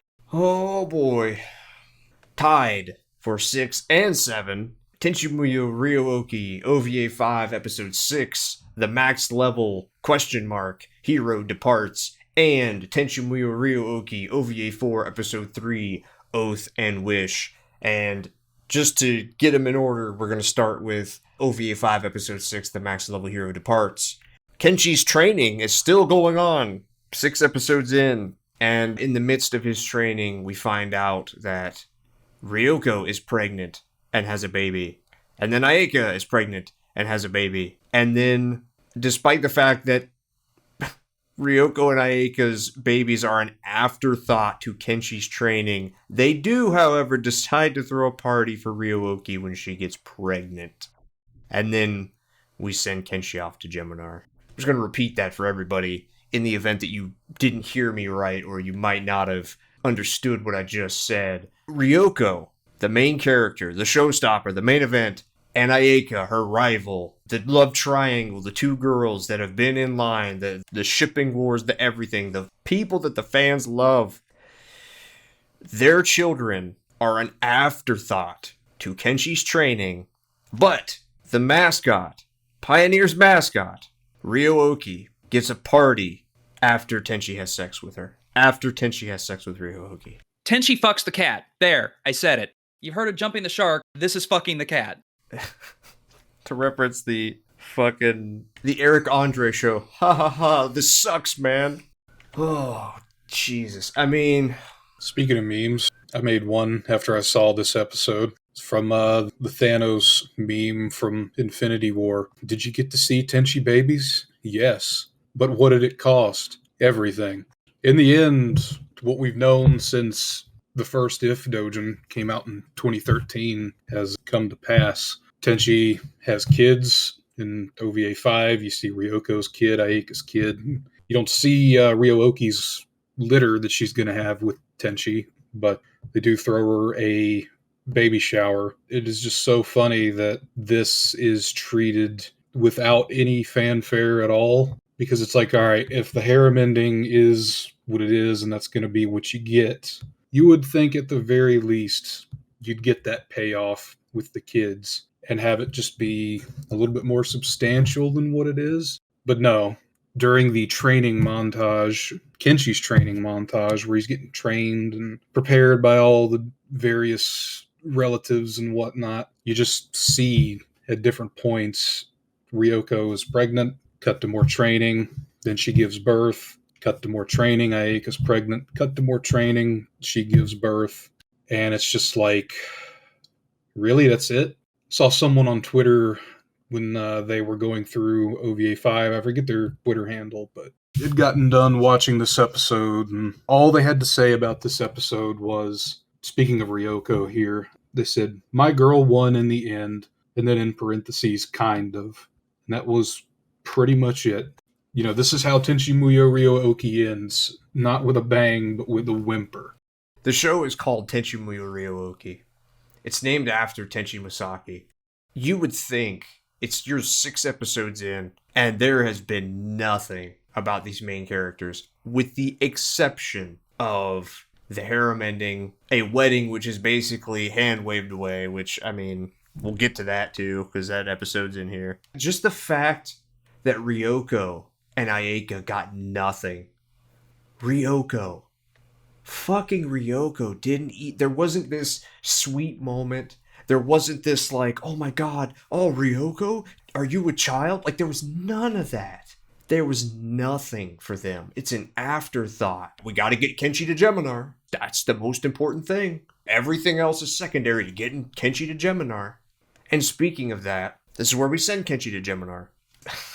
You know, we're talking earlier with the OVAs 3 stuff about how, like, everything is kind of just, like, hand-waved. It's very contrived. Like, everything connects to everything, and everything has an explanation, even if it's bullshit. Reia's whole point, which we'll get to, basically, because plot demands it, she got isekai'd to our world because she's an artificial humanoid. And if she does not send Kenshi to Geminar, the implication, you're never told this, by the way, this is an assumption, that something bad is going to happen to her. She'll die, she'll lose her memory, something. There is more emotional buildup and budget in sending Kenshi to Geminar than at any other point in Tenchi Muyo Ryo-Oki OVA 5. Music, emotion, Ryo-Oki's crying, Nobuyuki's crying, Reia's spell gets broken, she's crying, Kenshi, and they're all worried about him. And Washu goes, well, we can just watch him. What? Oh yeah, no, we're just gonna watch him. If things get too bad, we'll just pull him back, no big deal. What is the entire point if there's no consequences to fucking anything? There's no consequences. None. Why do we even care about Geminar in the first place? Reia got isekai'd over here, and her whole mission, and everybody's whole mission, has been, we need to send Kenshi to Geminar because they'll reawaken Gaia and it might destroy it. It's in another dimension. What is that? Think of Dragon Ball Super. Is this going to affect our Earth? Is it going to break the dimensional whatever? Like, what are the consequences of Geminar being destroyed by Gaia and not sending Kenshi over there? Well, obviously, we now know nothing. It doesn't affect us. Okay, well, why all of this? Why the degradation of characters and utter destruction and character assassination of characters that we know just for nothing? Anybody who might say, oh, well, but, Tokimi said she couldn't get involved. Tokimi created their universe. Think about this for a second. If Tokimi created their universe, then she created the people who created the spell that Reia is under. Reia is no longer in their universe, in their dimension, whatever. Are you really going to tell me that Tokimi, the creator of their universe, can't just literally go to Rhea and go, we're going to remove this. That's the problem with all of this. It's a charade. At any point, if this were any other normal circumstance, Rhea's plotline would actually make a little bit more sense. That's not saying that any of it is good. It's not. It's horrid shit getting to this point. But at the very least, the plotline itself could be used in an interesting way if there was any kind of consequence to it. But then there's this all, inconvenient truth where you have literally the most powerful beings in the universe, two of which created or helped create the universes they are currently sitting in. And you're going to tell me that they can't just look at Rhea and go, boop, your thing's gone, honey. So what you're saying is, we wasted 6 episodes of Tenchi Muyo Ryuoki basically jacking off for nothing, only to just see Kenshi fucking around for everybody's amusement. This is something I've actually gotten into debates with people on the forum back in the day when I really cared about this kind of thing. And Ashley said, hey, after OVA 3, Washu can basically shift into her goddess mode whenever she wants. And Tokimi's basically a chibi floating around the household at this point. She's basically their paper dog. She goes out, gets the paper, and brings the Washu every morning. And they, somewhere in OVA 4, they explain that she has the chibi form because to have her true form in this particular universe would shatter the third dimensional shell. And it's like, okay, cool, that's whatever. But here's the thing. You literally have at least 3 instant win buttons that you have to now dance around. So yeah, Tokimi could interfere with Geminar because she created it. She could go in there and Guy is gone immediately. You could have her undo the spell on Rhea. Done. Drama over. Cool. So how do you write around that? Well, she can't get involved. Why? Why can't she get involved? She chooses not to. This is where you could get into a whole lot of epistemology and whatnot about the nature of God and whatnot, because one of the things about God is, for example, there are logical inconsistencies with gods. Can a god create a boulder so heavy that they could not lift it? That kind of thing. Can a god create something that they couldn't then no longer destroy? You get into the tricks about like omnipotence and omniscience, which comes up here, by the way. But Tokimi basically says that because something is out of one of her realms of influence, is not part of her omniscience anymore. To which it's like, wait a minute. The whole point of omniscience is you are literally all-knowing. If there's something you don't know, you're not omniscient. If there's something that you can't do, you're not omnipotent. You're not all-powerful. And that's what's going on here. You have 3 all-powerful, all-knowing goddesses in this household. Okay, let's say that their power only works in their sphere of influence. Okay, all 3 of them created the known universe, which means between the 3 of them, one of them should know or have the power to affect X, Y, or Z. Okay, so either they don't have the power to do it, which means they're not all powerful, or they have the power to do it and they choose not to do it. So let's get into a logical argument here. Given the premises of these 3 goddesses, they are either not all powerful or they're not all good, which means Tokimi chooses not to do this. Why? I mean, she's friends with all of them. Why doesn't she want to help Rhea and make sure that Rhea doesn't, whatever the hell is going to happen to her if Kenshi doesn't go? Or why doesn't she want to help all the people in her realm of influence that she created for this? Oh, it's because the experiment's running and she can't interfere with the experiment. Okay, that's cool. Can you just fix Rhea? Oh, you won't? Why not? It's because you choose not to, bitch. That's why. If you come up with the argument and you say, oh, well, she doesn't want to get involved, we literally just universal reset in OVA 3.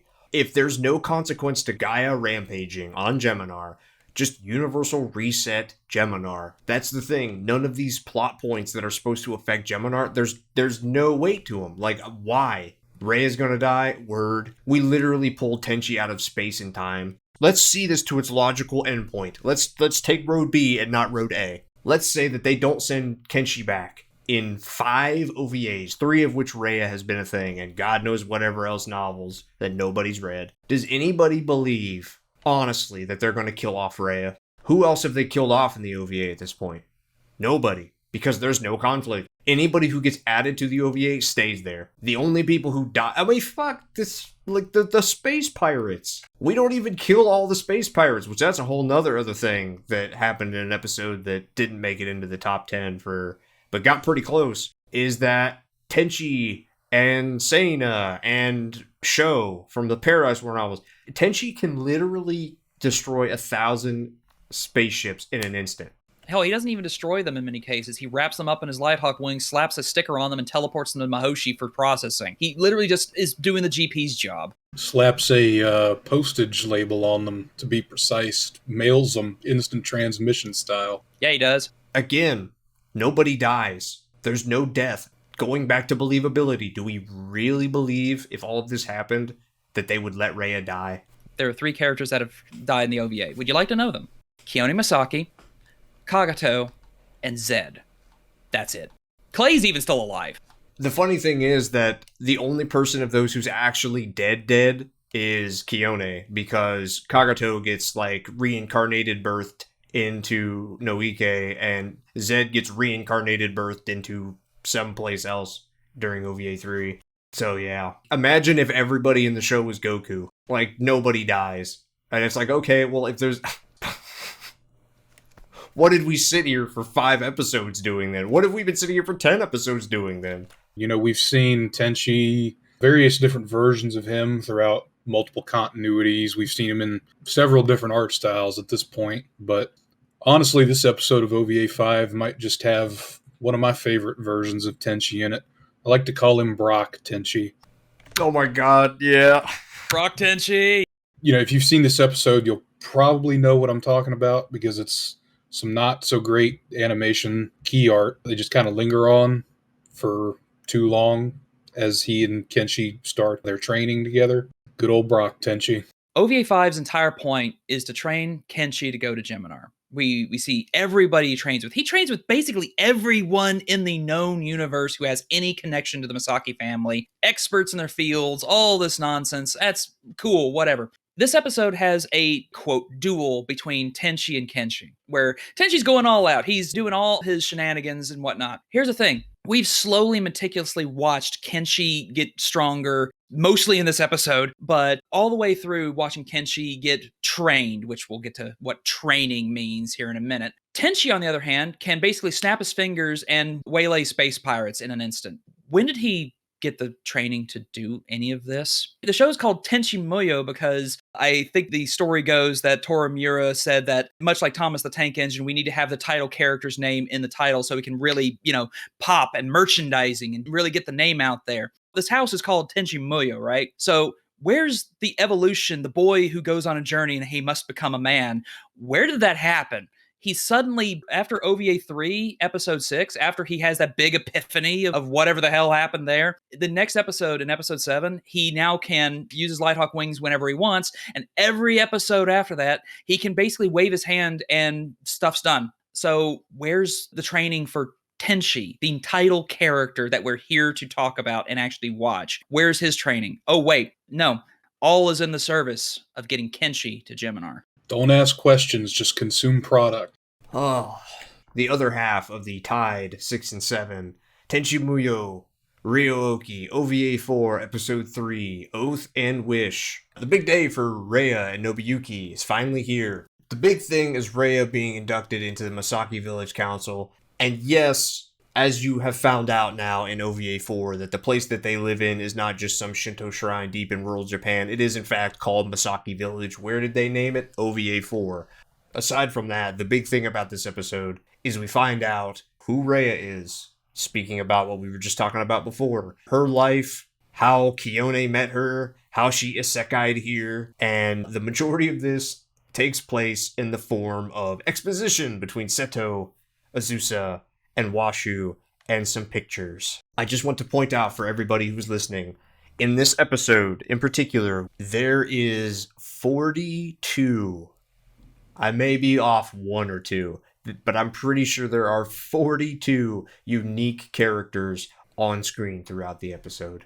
All that stuff that we just got done talking about with Rhea. Tenchi's unassuming stepmother who, aside from the fact that we find out in OVA 3, everything that Tenchi loves about his mother, actually Rhea did all that. She's the good mother. Well, actually come to find out that she is an artificial human from a different dimension who got isekai'd here, and her entire purpose is to have a child, and it's like if they took Back to the Future and Terminator, someone who's bad at writing took those two concepts, threw them together, and attempted to make them work. And Kione finds her, and We just basically learn her backstory. Yeah, this is basically sitting and talking the anime. They're basically just sitting and talking and explaining all the stuff about Geminar, which, by the way, we finally actually hear the name Geminar. Oh my god. Here's the thing. I watched Ikesai Monogatari, and my pronunciation's off. I apologize. More on Geminar. The title in Japanese never mentions the name Geminar.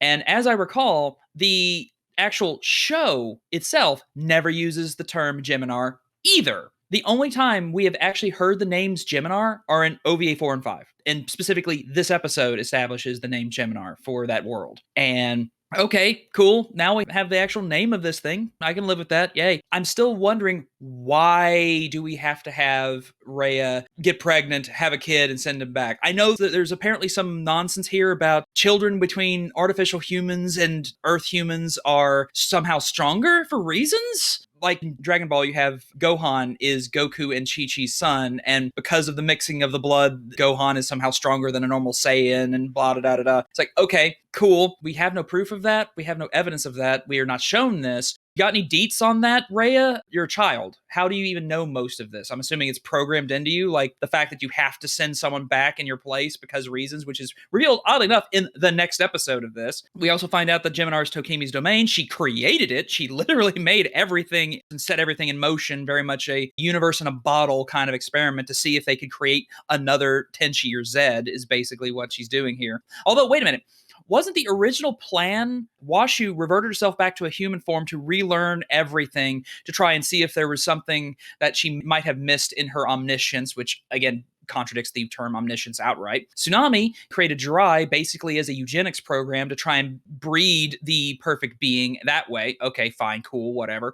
On the other hand, you then have Tokimi, and Tokimi's plan was, as OVA 3 states, continue creating spatial distortions to essentially bring people to her and hopefully have the distortions create and manifest spontaneously people with power, which Zed happened. That worked. Okay. So she never mentioned creating a universe on her own time back then. Okay, so I'm assuming that happened off camera. She never talked about it. Again, more stuff that we didn't know and suddenly is revealed for reasons. You know, I'm going to be honest with you, like, watching this and watching the, 3 seconds of Rhea and pictures that they showed, I'm looking at these pictures and I'm like, why the fuck are we talking about this? Why can't we show this? Literally, show, don't tell. You have these giant mecha fighting in a thing, and you have this Final Fantasy-like prior civilization with flying boats and this big cool looking dam. And my first thought is like, one, why Rhea? Why Kione? Why any of this? Why Johnny? But then I also thought, like, you know what? They could have just literally made OVA 4 a prequel OVA to Geminar with Rhea, because we know who she was as soon as we said her name, and they literally could have shown what Geminar was, introduce us to Rhea as she was on Geminar and her sisters, and that's where you could throw in the D reference or whatever that, or doll. Nizai, right. They all look the same. They all have fucking green hair.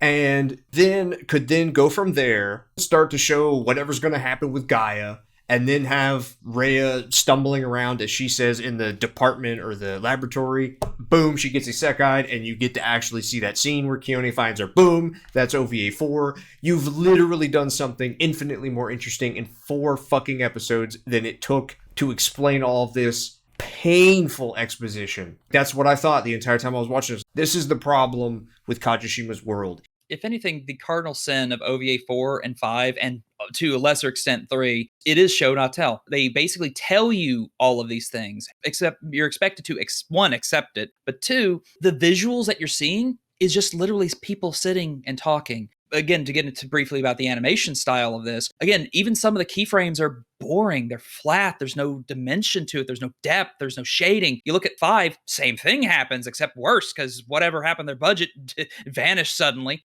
Another reason, obviously, why this episode made the list is because, well, it continues the character assassination of Tenchi's mother, because it's in this episode where, for lack of a better term, Rhea has her bachelorette party and Nobuyuki has his bachelor party before they get married. And at Rhea's party, all the women of Masaki village get together, welcome her into the fold, But then at a certain point, Tenyo decides to ask Rhea what she finds so interesting about her father. And the very first thing that she says is, well, unlike Kione, I actually think your dad's a pretty decent guy. And then the rest of the women start to chime in and talk about how bad Tenchi's mother, Kione, treated Nobuyuki. They mentioned that Nobuyuki had his parents also die at a young age, and that made him fairly depressed. And then he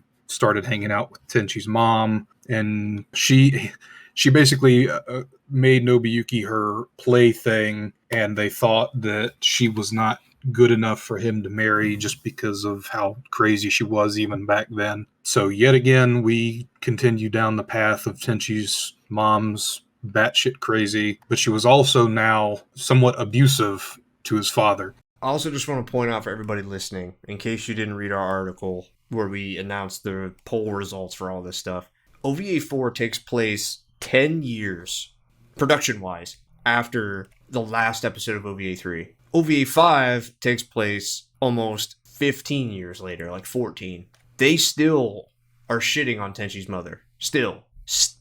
And 90% of that is being done by Tenyo. 90% of that is being done by a brand new character who basically existed as one half of, actually Tenchi's mother. It's abysmal. God, crazy. To try to blot this out of my mind, I totally forgot. Like, imagine you're having, like, a party for somebody. Imagine you're having... This moment is supposed to be about Rhea, and they're like, you remember how shit Kione was? Come on. Like, we're still doing this? Like, we're still doing this? Unfortunately, yes, we are still doing this. Can we have a quick aside while we're talking about character assassination and whatnot? We have Tenyo's mother here who, again, abusive to her now widower husband, found this girl, Rhea. As we find out in OVA 5, also experimented on Rhea and did a lot of reverse engineering to her technology and whatnot. Can we briefly talk about the fact that Rhea is basically hard-coded that she gets teleported from Geminar to here? And then now has the directive. Apparently, again, it's hard-coded into her. If she doesn't do it, then something bad will happen, that she has to have a child in this universe and send that child back. She's hard-coded to essentially reproduce and send her child back, rather than, sending weapons back or sending a mecha back, or, God forbid, go back herself after training with everyone herself and becoming the hero herself. Imagine that. But in all of this discussion of, Rhea's origins and the fact that for some reason Kione Masaki was much more interested in Rhea than her own children, of all things, and her children's birth actually got in the way of taking care of all this Geminar stuff. Heaven forbid, no. But in this episode specifically, again, it's established that Rhea, as a child, Rhea, again, she looks like what's like 7, 8 or something? You have a child talking to a grown-ass adult saying, well, now I have to have a baby and send my son back to Geminar to save everyone from Gaia. You have to get pregnant? You're a kid. You shouldn't be worrying about that at this point. But it gets better when they actually have all of Kione Masaki's data from all of this, and Seto and Azusa and Washu Minaho and Irie are all talking about all of this. They bring up all of that data. So you have this nice image of child Rhea, nude, and then they superimpose a diagram of her womb. Yep, the baby maker works. We can totally make this happen. And I'm like, that's the most important thing you fuckers are talking about right now, is whether or not this, at the time, child can have a fucking baby or not. Again, this is like some eugenics, and I'm going to go ahead and say it, grooming. You're basically grooming this kid to grow up, get married, to have a baby for the entire purpose of sending that baby to Geminar. A couple episodes also mentioned that there's a couple people have some conflict of, should we actually be sending Kenshi to Geminar? I mean, it's almost like we're grooming him to do it. Yes, you are. Don't try and sugarcoat it. That's exactly what you're doing. And it starts here. The other thing with Rhea that I always found kind of hilarious was, in the same breath that they say that Rhea is hard-coded, and as soon as she shows up in our world, she literally says the reason that she came over here was an accident because she was playing around in the lab and didn't know that the machine would go off. So wait. Burp. When did she get hard-coded to want to have a kid and go back if it wasn't her point to do that in the first place? Who did that to her? Was it Tokimi? Was it a result of maybe the machine misfiring and encoding her on the trip? We don't know. We don't know anything about their tech. Again, the whole proposal I just said earlier, like, if you would actually explain this, it would make more sense. Why it has to be Rhea, God knows why, but it's the lack of details at critical moments like that go, wait. Why are we doing this? Like, who's the main character? Why? How did she go from being just a kid who was stumbling around in a lab to dun, I have to be, like this Terminator-esque plotline? Like, what, where, how, who, what, when? Also, Azusa and Seto go off on saying they can't send weapons back to Geminar. They can't, and Rhea says they can't modify Kenshi because that would be sending their technology back over to Geminar. And they can't interfere with an early stage civilization, which apparently Geminar counts as an early stage civilization, even though, spoiler, they had a spacefaring civilization there that collapsed, and now they've post-apocalypsed into a new civilization. They have basically the equivalent of a spacefaring civilization's technology over there already. So one, sending your technology over there wouldn't be anything beyond some of the stuff they already have there, for one thing. So that's already a moot point. Two, you certainly have established basically Star Trek's prime directive. You can't interfere with an early civilization's natural development in your own universe. This is Geminar. This is a bottle universe that Tokimi's using as an experiment. I mean, I get the fact that she keeps saying that she doesn't want to interfere with it because she's the goddess and whatnot, but what's stopping you? Why can't you send their technology over there? Hell, there's something that's brought up in OVA 5, memory wipes, Men in Black style memory wipes. And I think, Dagon, you mentioned this last night when I was marathoning through all of this, that you could pop over there, nuke Gaia, wipe everyone's memory, and pop back, and no damage done. Why not do that? Because the plot demands it. Indeed. And here's the thing. There's a bit of a conflict here with detail. We say that there needs to be detail here that doesn't need to be detail here. And the thing is that the detail is being put in a very weird place. I'm not going to lie. The writers of this series put a lot of detail into this show. They did. They put a lot of detail into all these different intricate relationships between these characters. This guy's related to this guy, and this guy's related to this guy, and this series has to do this, and da-da-da-da. Okay, you're connecting a bunch of dots. Okay. Cool. That's a lot of detail. Are those the details that actually matter? Are they the ones that actually give you connective tissue to get you logically from point A to point B? I would say no, because a lot of that detail seems to be shunted into novels that none of us have read, and I'm betting a lot of people in Japan haven't read either. Because again, when you have a multimedia franchise, you have to try and read everything to get the whole picture. Again, decompressed storytelling. I will not be able to financially recover from this. You can't financially do that. That doesn't work. So there's something else you need to keep in mind when it comes to OVAs 4 and 5. And I'll probably touch on this again later for some of the other episodes further along the list. But when it comes to Kajishima, he loves to try and explain things in his own way. And he's done it in various different ways over the years. He's done it in form of almost 20 GXP novels. He did the Shin Tenchi novels. He's done doujins ever since the early 90s. But when it comes to even key plot points within OVAs 4 and 5, he actually made 2 original plot novels for each one for OVAs 4 and 5.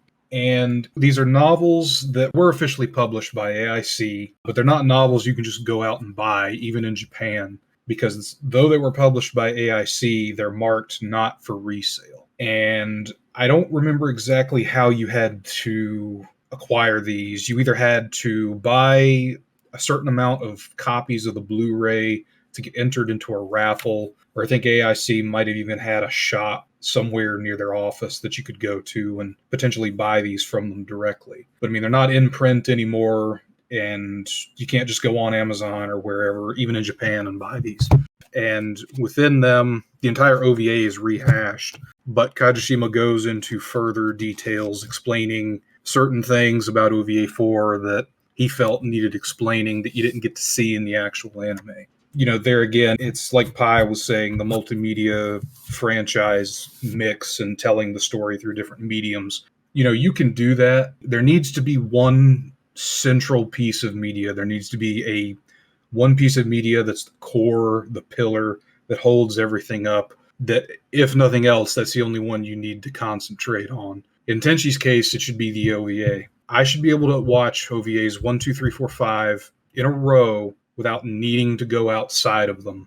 Now, if I go outside of them and I read a novel or I look at one of his dojins, or if I was lucky enough to get one of these original plot novels, I should be able to do that, learn some things, help me expand my view and understanding of the world, but it should not be required material. Pi said he's a big fan of Transformers. I'm a pretty big Halo fan myself, and for anybody who's unaware, Halo Infinite just came out, but the previous game before that, Halo 5 Guardians, had its own fair share of controversy, much in the same vein that Tenchi's gotten, where at one point the developers of that game, 343 Industries, had on their website a diagram of basically everything you needed to read or watch or listen to in order to understand that game's story. You had to read several different novels, you had to read several different comic books, you had to listen to developer commentary podcasts. And the list just went on and on and on.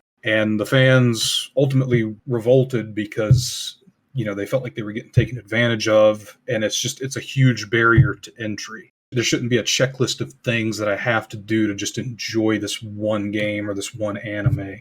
And it's just one of, if not the biggest problems that the OVA faces and will always face at this point, unless it's rebooted. This started as an OVA. It was not based on a manga. I should just have to pay attention to, or only need to watch the anime. And these original plot novels are some of the worst examples of that Kajishima felt that the anime itself did not convey what he wanted it to, or it did not answer everything he felt it needed to answer. So he wrote these very exclusive, hard to obtain novels that you had to either go directly to AIC and buy or win a raffle to obtain. And that's the epitome of bad storytelling, in my opinion. It's not even a matter of, oh, you just need to read this novel. You can't. It was available at one point for a select number of people. If you're there, maybe.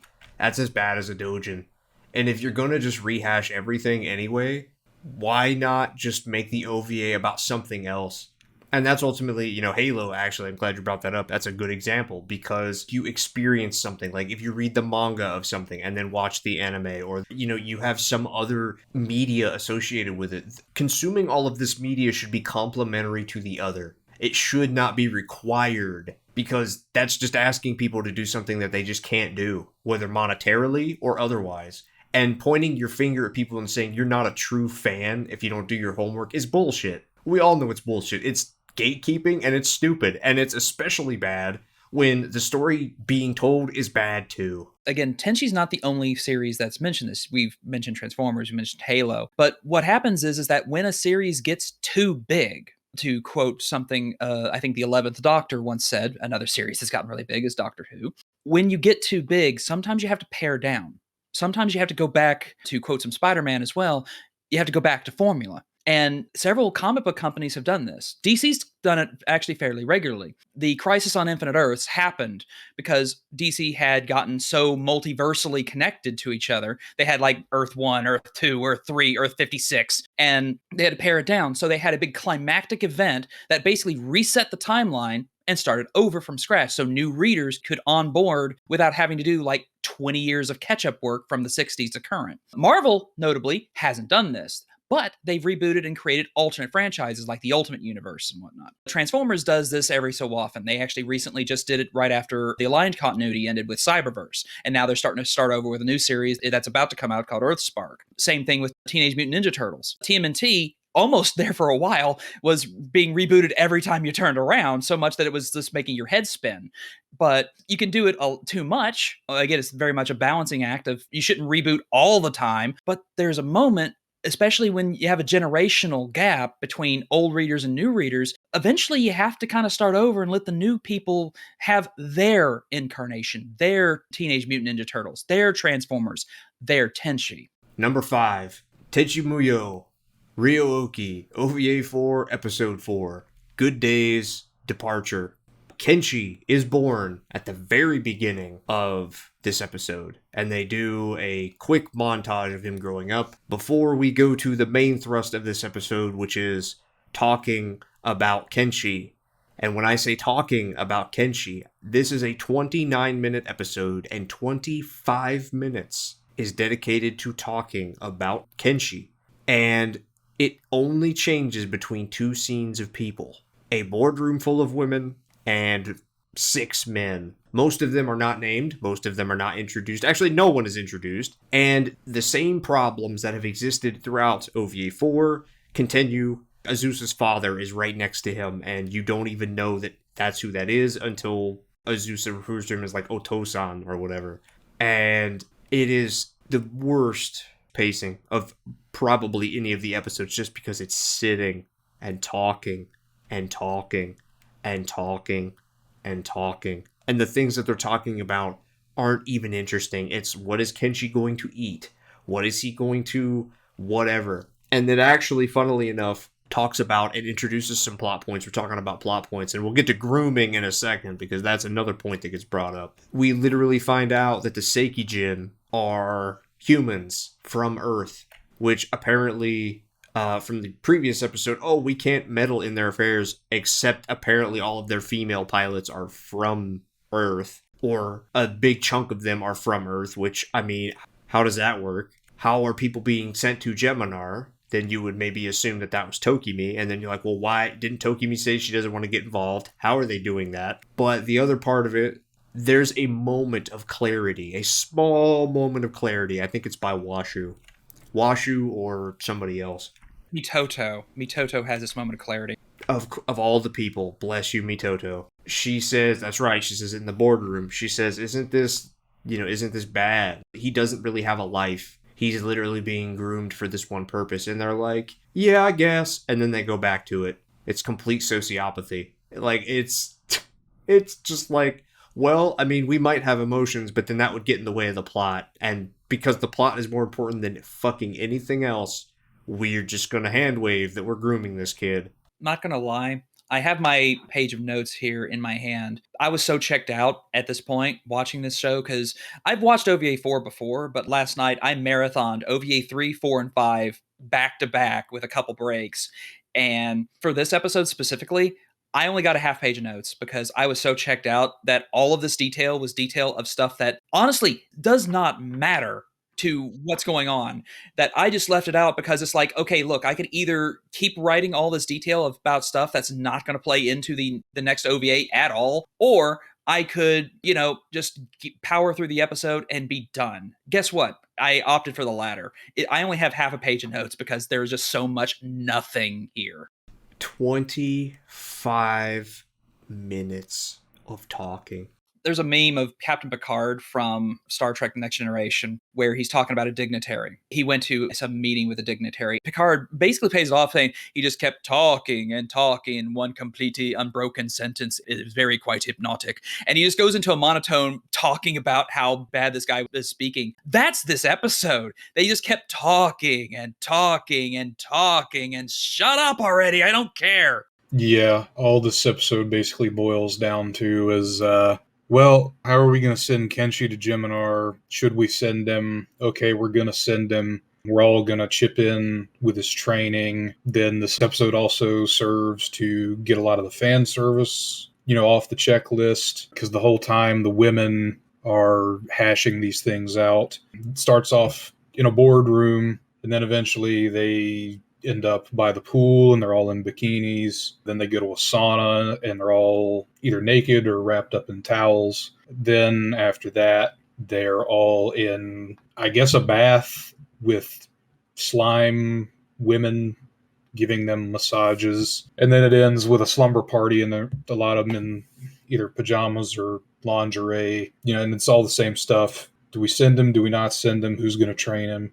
Matoto has the one moment of clarity where, she's like, it feels wrong to just do this to him because it feels like the only reason he was born is to just fill this one role. And they're all like, yeah, that's kind of true. Oh, well, that sucks. We're going to send him anyway. Moving on. And I think the only other thing that I really wanted to touch on from this episode is, none of the characters are introduced because, again, the media mix at this point, by OVA 4, 2016, you're just kind of just expected to have not only seen all the other OVAs, You're also expected to have either read almost all of the GXP novels, of which there's close to 20 at this point, or you've at least seen the GXP TV series, and you're just kind of expected to know who these people are. If you don't, too bad.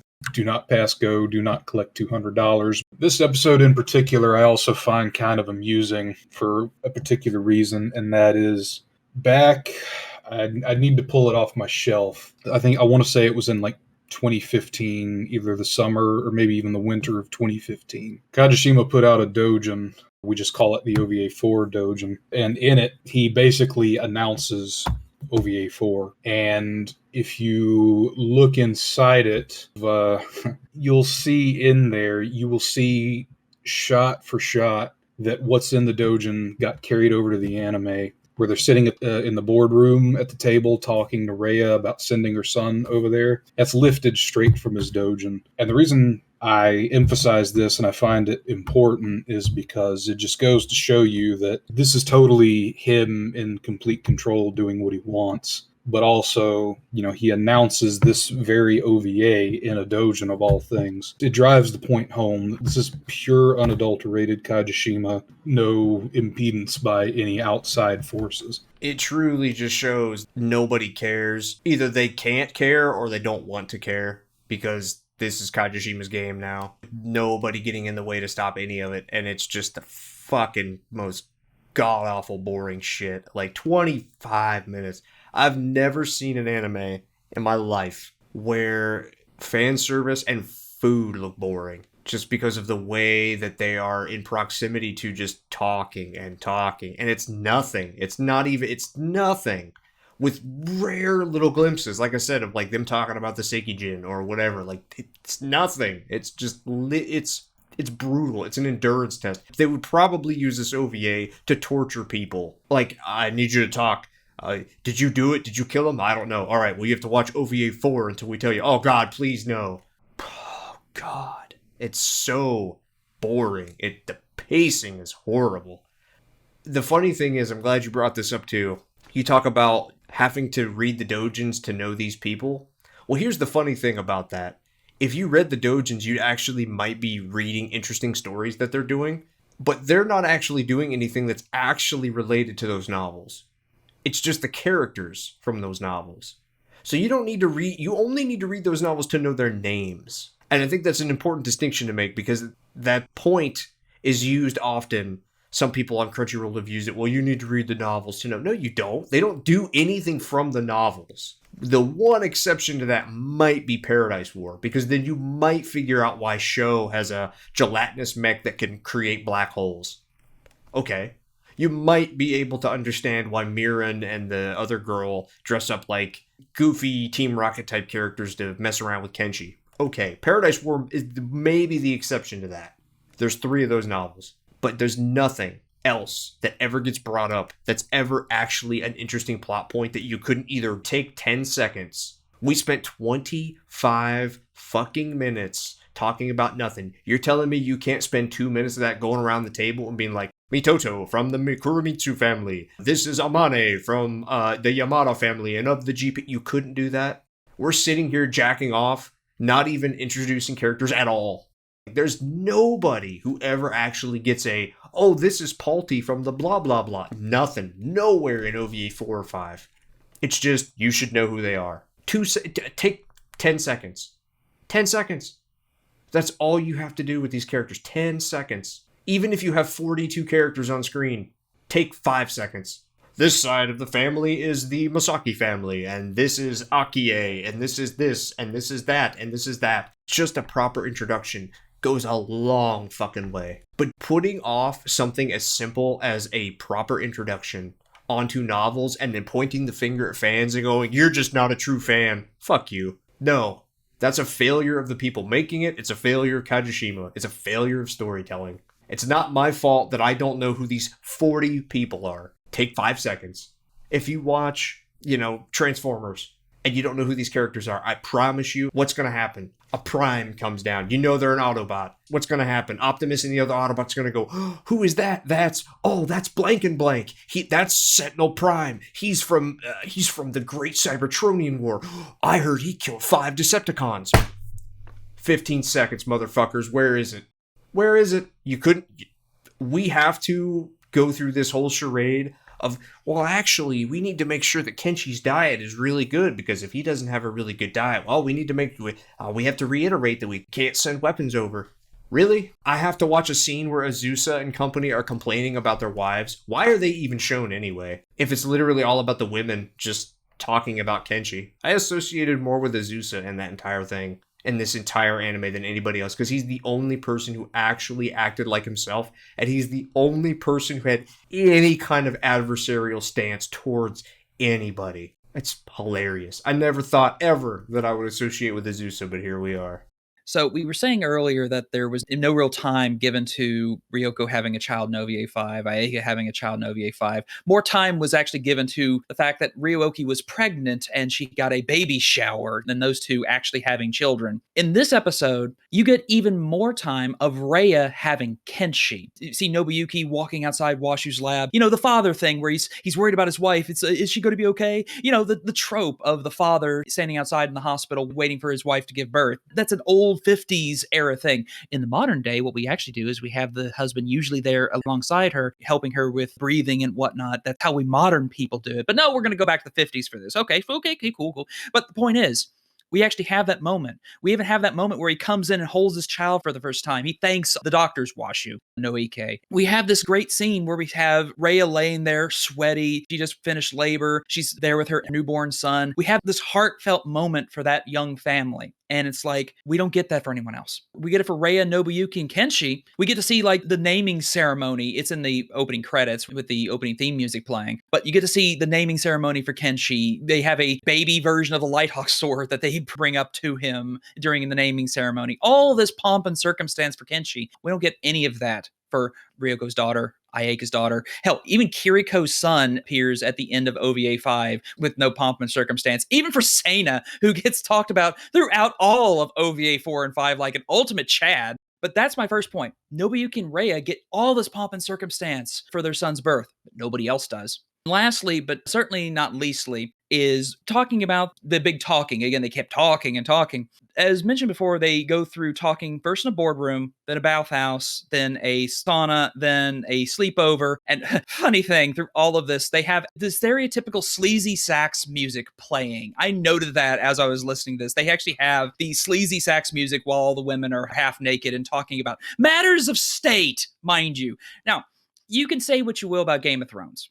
And I've said plenty amongst my peer group about how Game of Thrones is not my cup of tea, really. It really isn't. However, as much as I've seen of Game of Thrones, because my housemates subject me to it periodically, Game of Thrones did one thing that I appreciated. When they actually had a matter of state that a bunch of dignitaries came up to and were talking about, they actually were in full garb, full robes, in a actual courtroom. They were actually in the royal court, the emperor's on the Iron Throne, and they're talking about business and they're talking shop. They're not lounging around in a bathhouse thinking it's just a sleepover. We're talking about the fate of this one person and how it's going to affect all of our countries and how all our countries are going to unite and ally to make this happen. No, it's treated as a joke. All this important stuff about making alliances, and it's not just this OVA. OVA 5 does the same thing. All of these political movements that are possibly earth-shattering of, okay, we need to make sure that the Yamada house doesn't have too much power. We have to make sure that the Masaki house doesn't have too much power. All of this is treated as a joke. That's not how politics works. Say what you will about Game of Thrones, they treated those decisions with the actual reverence that it requires, the actual seriousness it requires. Tenchi, it's a joke. The royal families are a joke. They don't matter. I don't know, man. This shit just sucks. Oh, moving on. Number 4. Tenchi Muyo Ryuoki, OVA 5, Episode 1, Stepmother, Stepsister, Inheritance, and ... We start off the 5th OVA with 10 minutes of Tenyo and Rhea talking. Not just talking about anything, though. Really, it's Tenyo complaining for 10 minutes about how horrible Kione Masaki was. Because reasons. We have to make Rhea look as good as possible. Because we can't just have Rhea be a cool character. Rhea can't just be this really awesome character from another world who's already really interesting. No, we have to continue to desecrate Tenchi's mother, their mother, Tenyo's mother.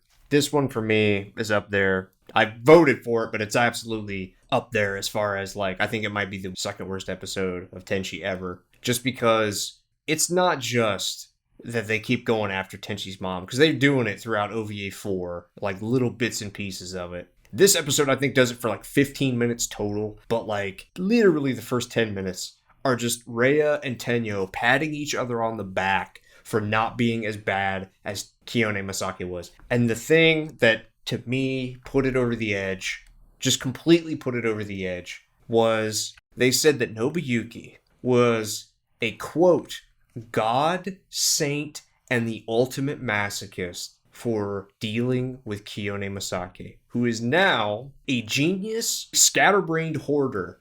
She's not just mean, she's not just crazy. She collects everything. She lets her home or her apartment or whatever fill up, and oh man, that's such a burden. Kione's such a burden on both of us. It wasn't so hard for us. It wasn't so hard for us, Rhea. Wasn't Kione such a bad person and we had to deal with all of her shit?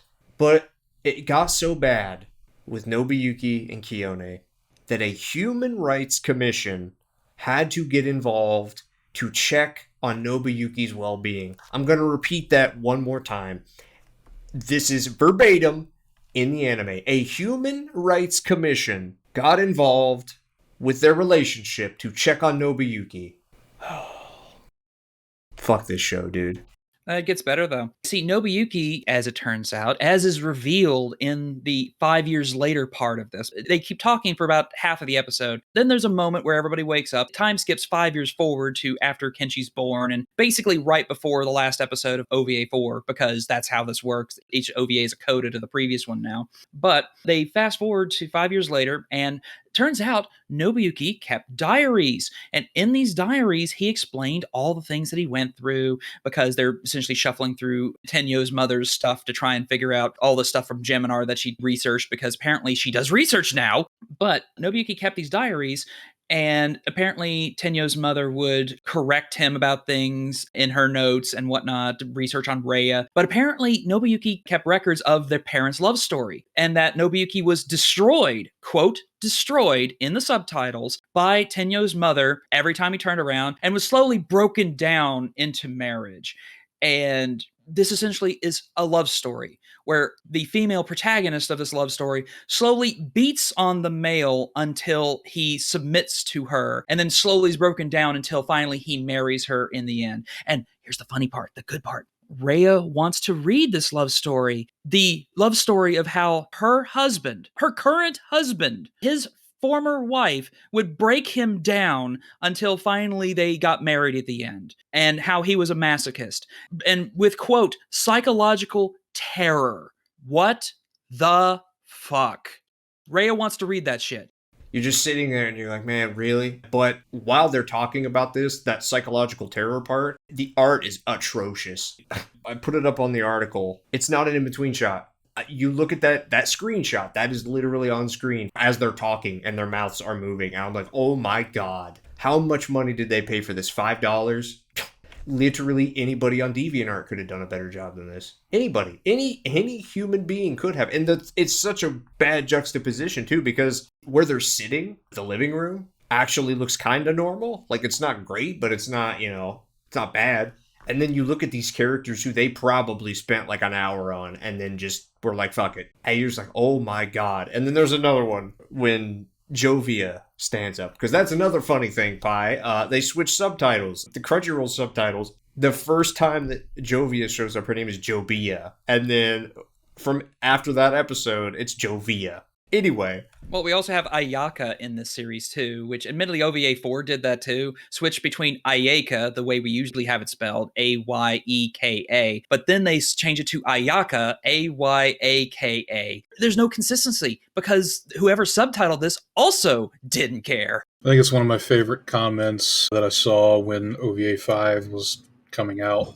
Someone said from the writers, the animators, all the way down to the people who were subtitling this, it was clear that no one gave a fuck. But the point I was trying to get to was when something's going on with Kenshi and Ryuoki and Jovia outside, they have everybody turn and look in that direction. Tenyo and Rhea look bad, but they apparently have forgotten how to draw human beings turned at any other angle other than 3/4 from the front. Rhea literally has her neck cranked back like an owl. And it's just, that's it. That's how they drew it. And I'm just like, holy shit. Like, they didn't even make an attempt to change it. Like, wow, this is bad. This is really, really bad.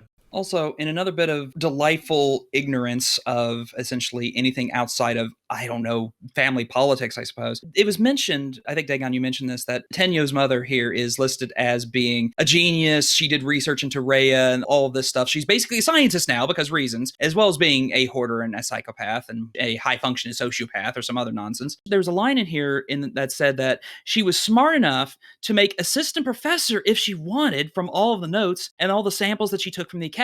I paused for a moment.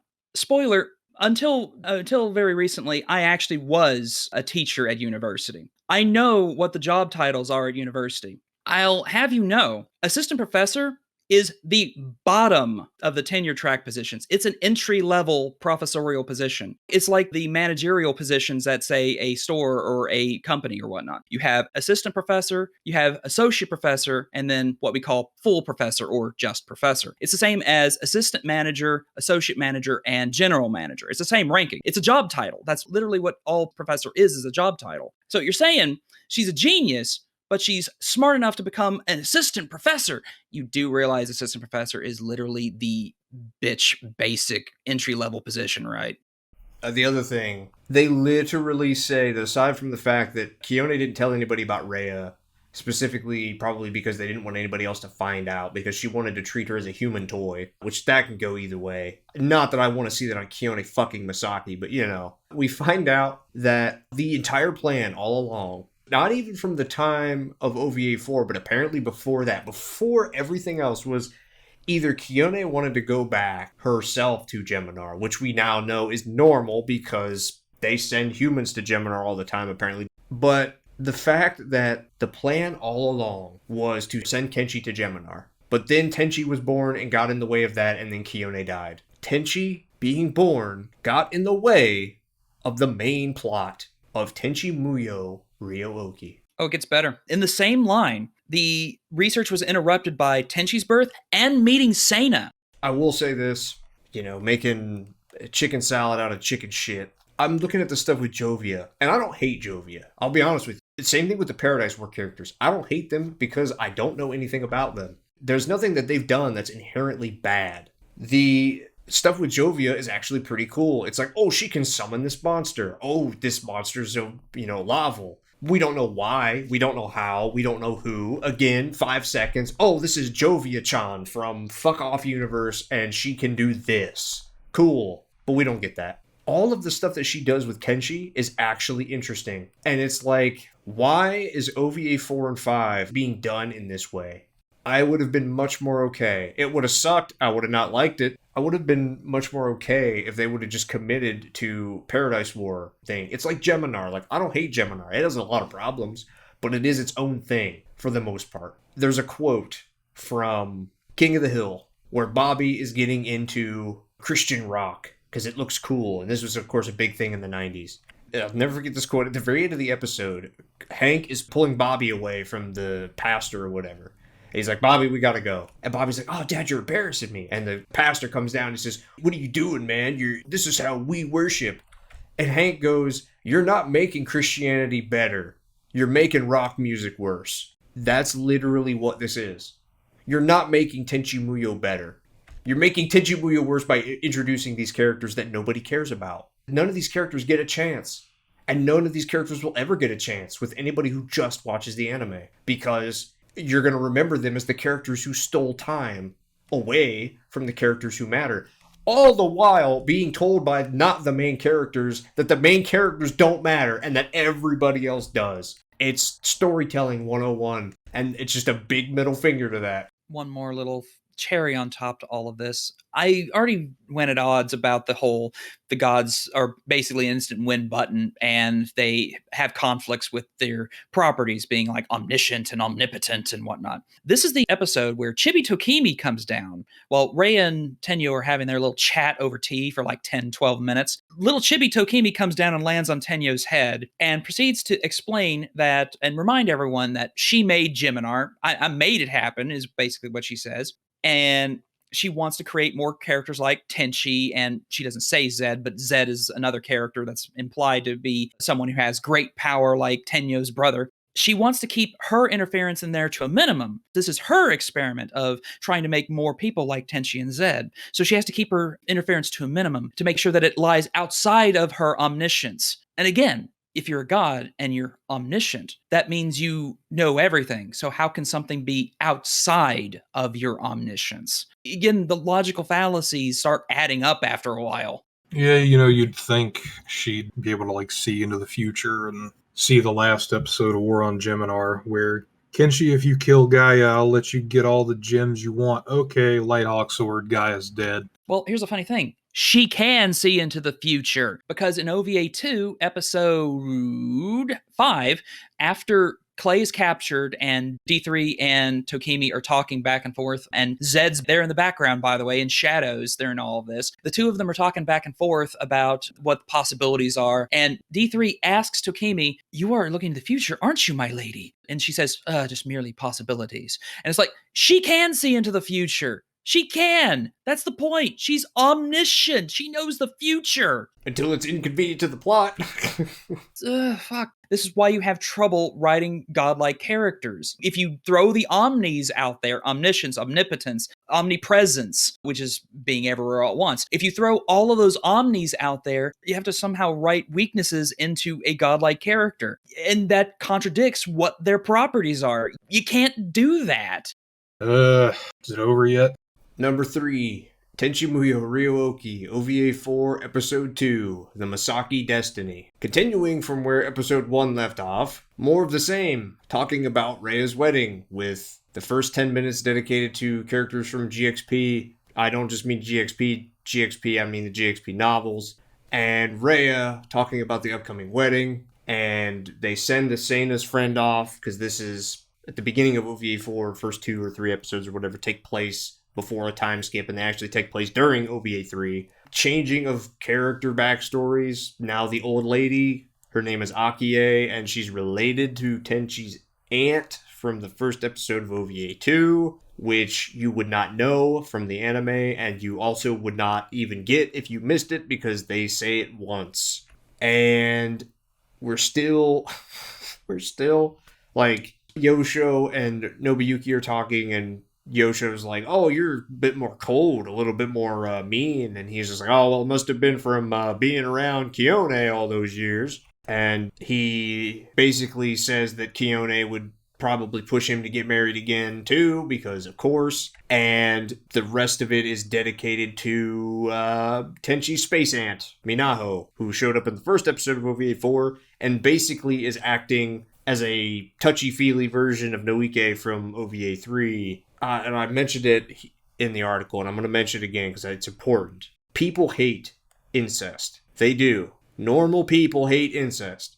It makes you wince. It makes you recoil. It is something that makes people disgusted. And the reason in something like Daughter of Darkness that people are reviled by it is because of the nature of it. It's supposedly Tenchi's daughter in Daughter of Darkness. Her doing the things that she's doing and trying to get close to him is supposed to make you revile.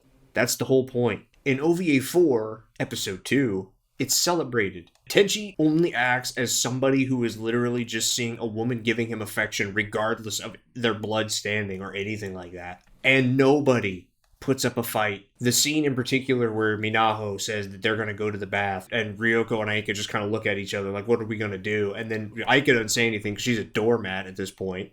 And Ryoko just questions it. And Minaho goes, well, you can join us. And Ryoko's like, yeah, never mind. Fuck me. Really? This is supposed to be taking place at the same time as OVA 3, where just the mention of someone being around Tenchi would have sent Ryoko off the wall. And here it's just like, oh, well, I could get mad, but that would get in the way of moving the plot forward. So, just have fun. Now, you mentioned that this episode is very much in the same vein as how they treated Noike in OVA 3. And point of fact, this actually is set right before the special episode of OVA 3 as they're getting ready for the wedding between Rhea and Nobuyuki. So yeah, this is like days after all the shit that happened with Zed and the Kurimitsus. So this isn't that far in the future, honestly. So let's do a little comparison. In OVA 3, episode 2 introduces Noike, but episode 3 of OVA 3, you have the episode where Noike is basically the main character. It's her spotlight episode where she gets alone time with Tenchi. Now, here's a funny story. If you watch OVA 3, episode 3, the episode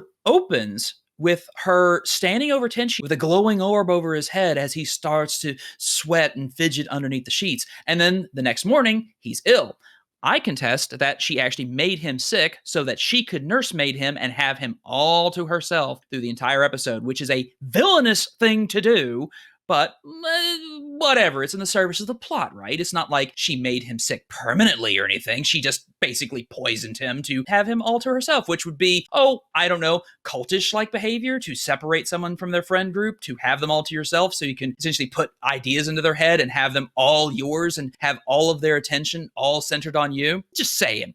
But anyway, in that episode, there was a manufactured reason, but there was a reason why Tenchi was spending all his time with Noike. He was ill and she was nursing him. And she was forcefully keeping everyone away so that he could, quote, recover over the next 3 days. And they spend time talking with each other. They spend time, they go and bathe together. They sleep in the same room together. All of this stuff together, right?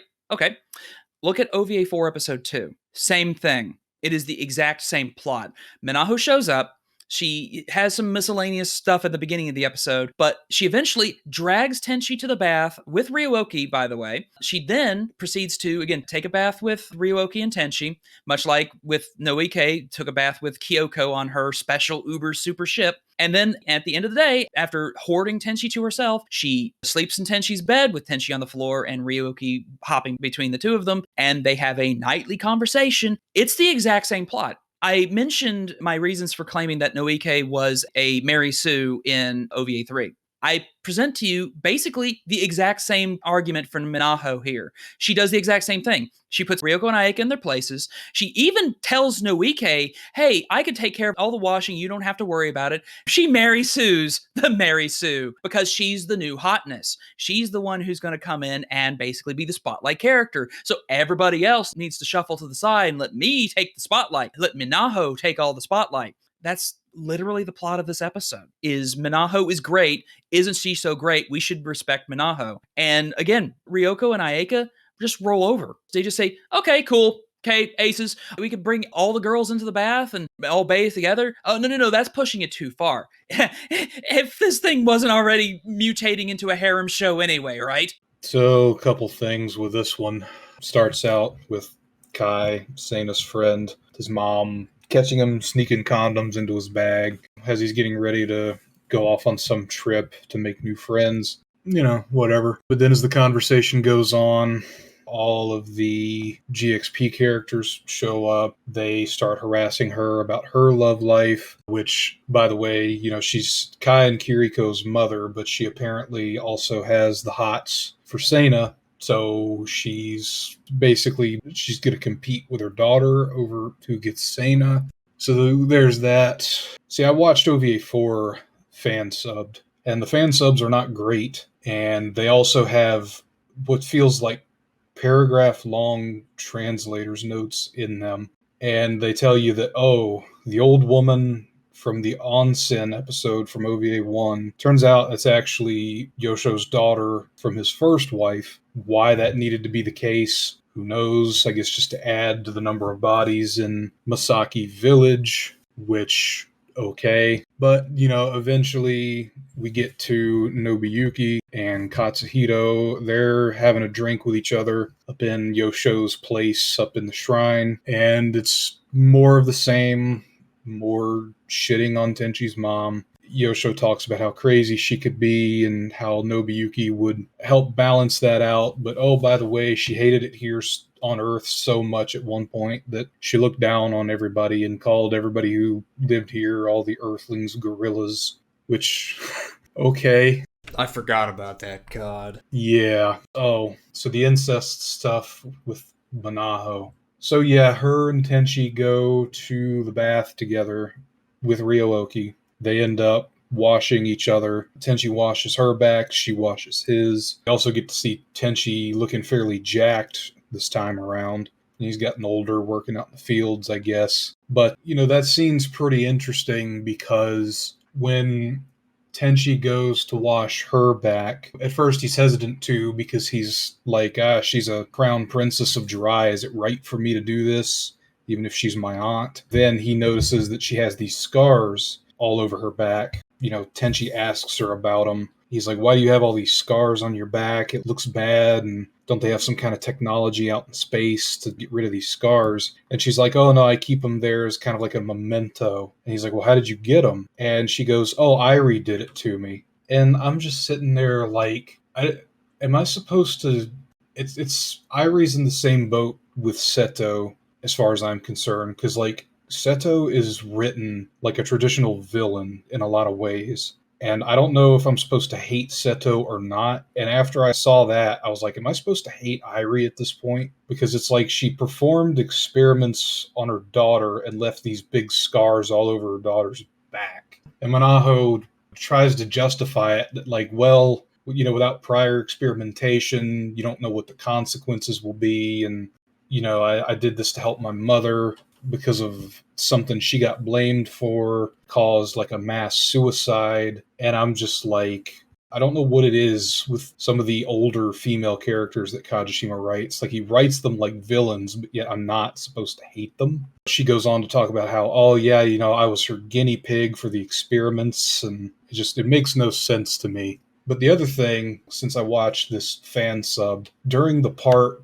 where Tenchi, Manaho, and Ryooki are all sleeping together in Tenchi's room. Tenchi's sleeping on the floor. Manaho and Ryooki are in his bed. But one of the reasons she's there visiting Tenchi is because she tells him that, look, we're going to tell people that Yosho's actually alive. And when we do this, some things are going to change around here, and especially for you, because when they find out Yosho's alive and that you're his grandson, they're going to know you're basically the next one in line for the throne of Jirai. And when all this happens, because technology on Earth is increasing at a rapid rate and it's easier to spread information around the world, you may not get a choice in the matter, and you may have to leave Earth to go and live on Jirai because we're not really supposed to be here. On the one hand, you think, oh, it's kind of a heavy hitter, putting Tenchi on the spot like that, where you're going to have to make a choice and man up, Tenchi. Are you going to try and fight it and stay here, go fulfill your destiny and become the next crown prince of Jirai? But again, I watched this fan subbed, and there's about almost a paragraph long translator's note that says, well, none of this matters anyway, because in Paradise War, Jirai annexes Earth. So because of that, Tenchi can stay there with all the girls and whatnot. And it's just like, this is the biggest fucking waste of time. If all this shit gets retconned in the end, what's the point? This OVA is the shortest of all of them. It's only 4 episodes, and we've wasted about half of this episode because of shit that gets retconned later. To do the parallel with Noike here, Noike has, again, her sob story of how she was abandoned by her mother, wasn't an orphanage until, she got the golden ticket by becoming Seto's adopted daughter. Minaho has the royal family connection outright, but she has their tragic backstory where her mother experimented on her and it was awful, it was terrible. But JK, not really. I still love my mother, I still work for her, and everything's cool. Everything's totally cool. I have to take a soapbox for a moment and say the way that scientists in general are portrayed in all 3 of these OVAs is absolutely reprehensible. You not only have an OVA 3 where they say that, well, philosophers have to know how to melee fight because when you get into a harsh debate, you need to be able to prove yourself with your fists.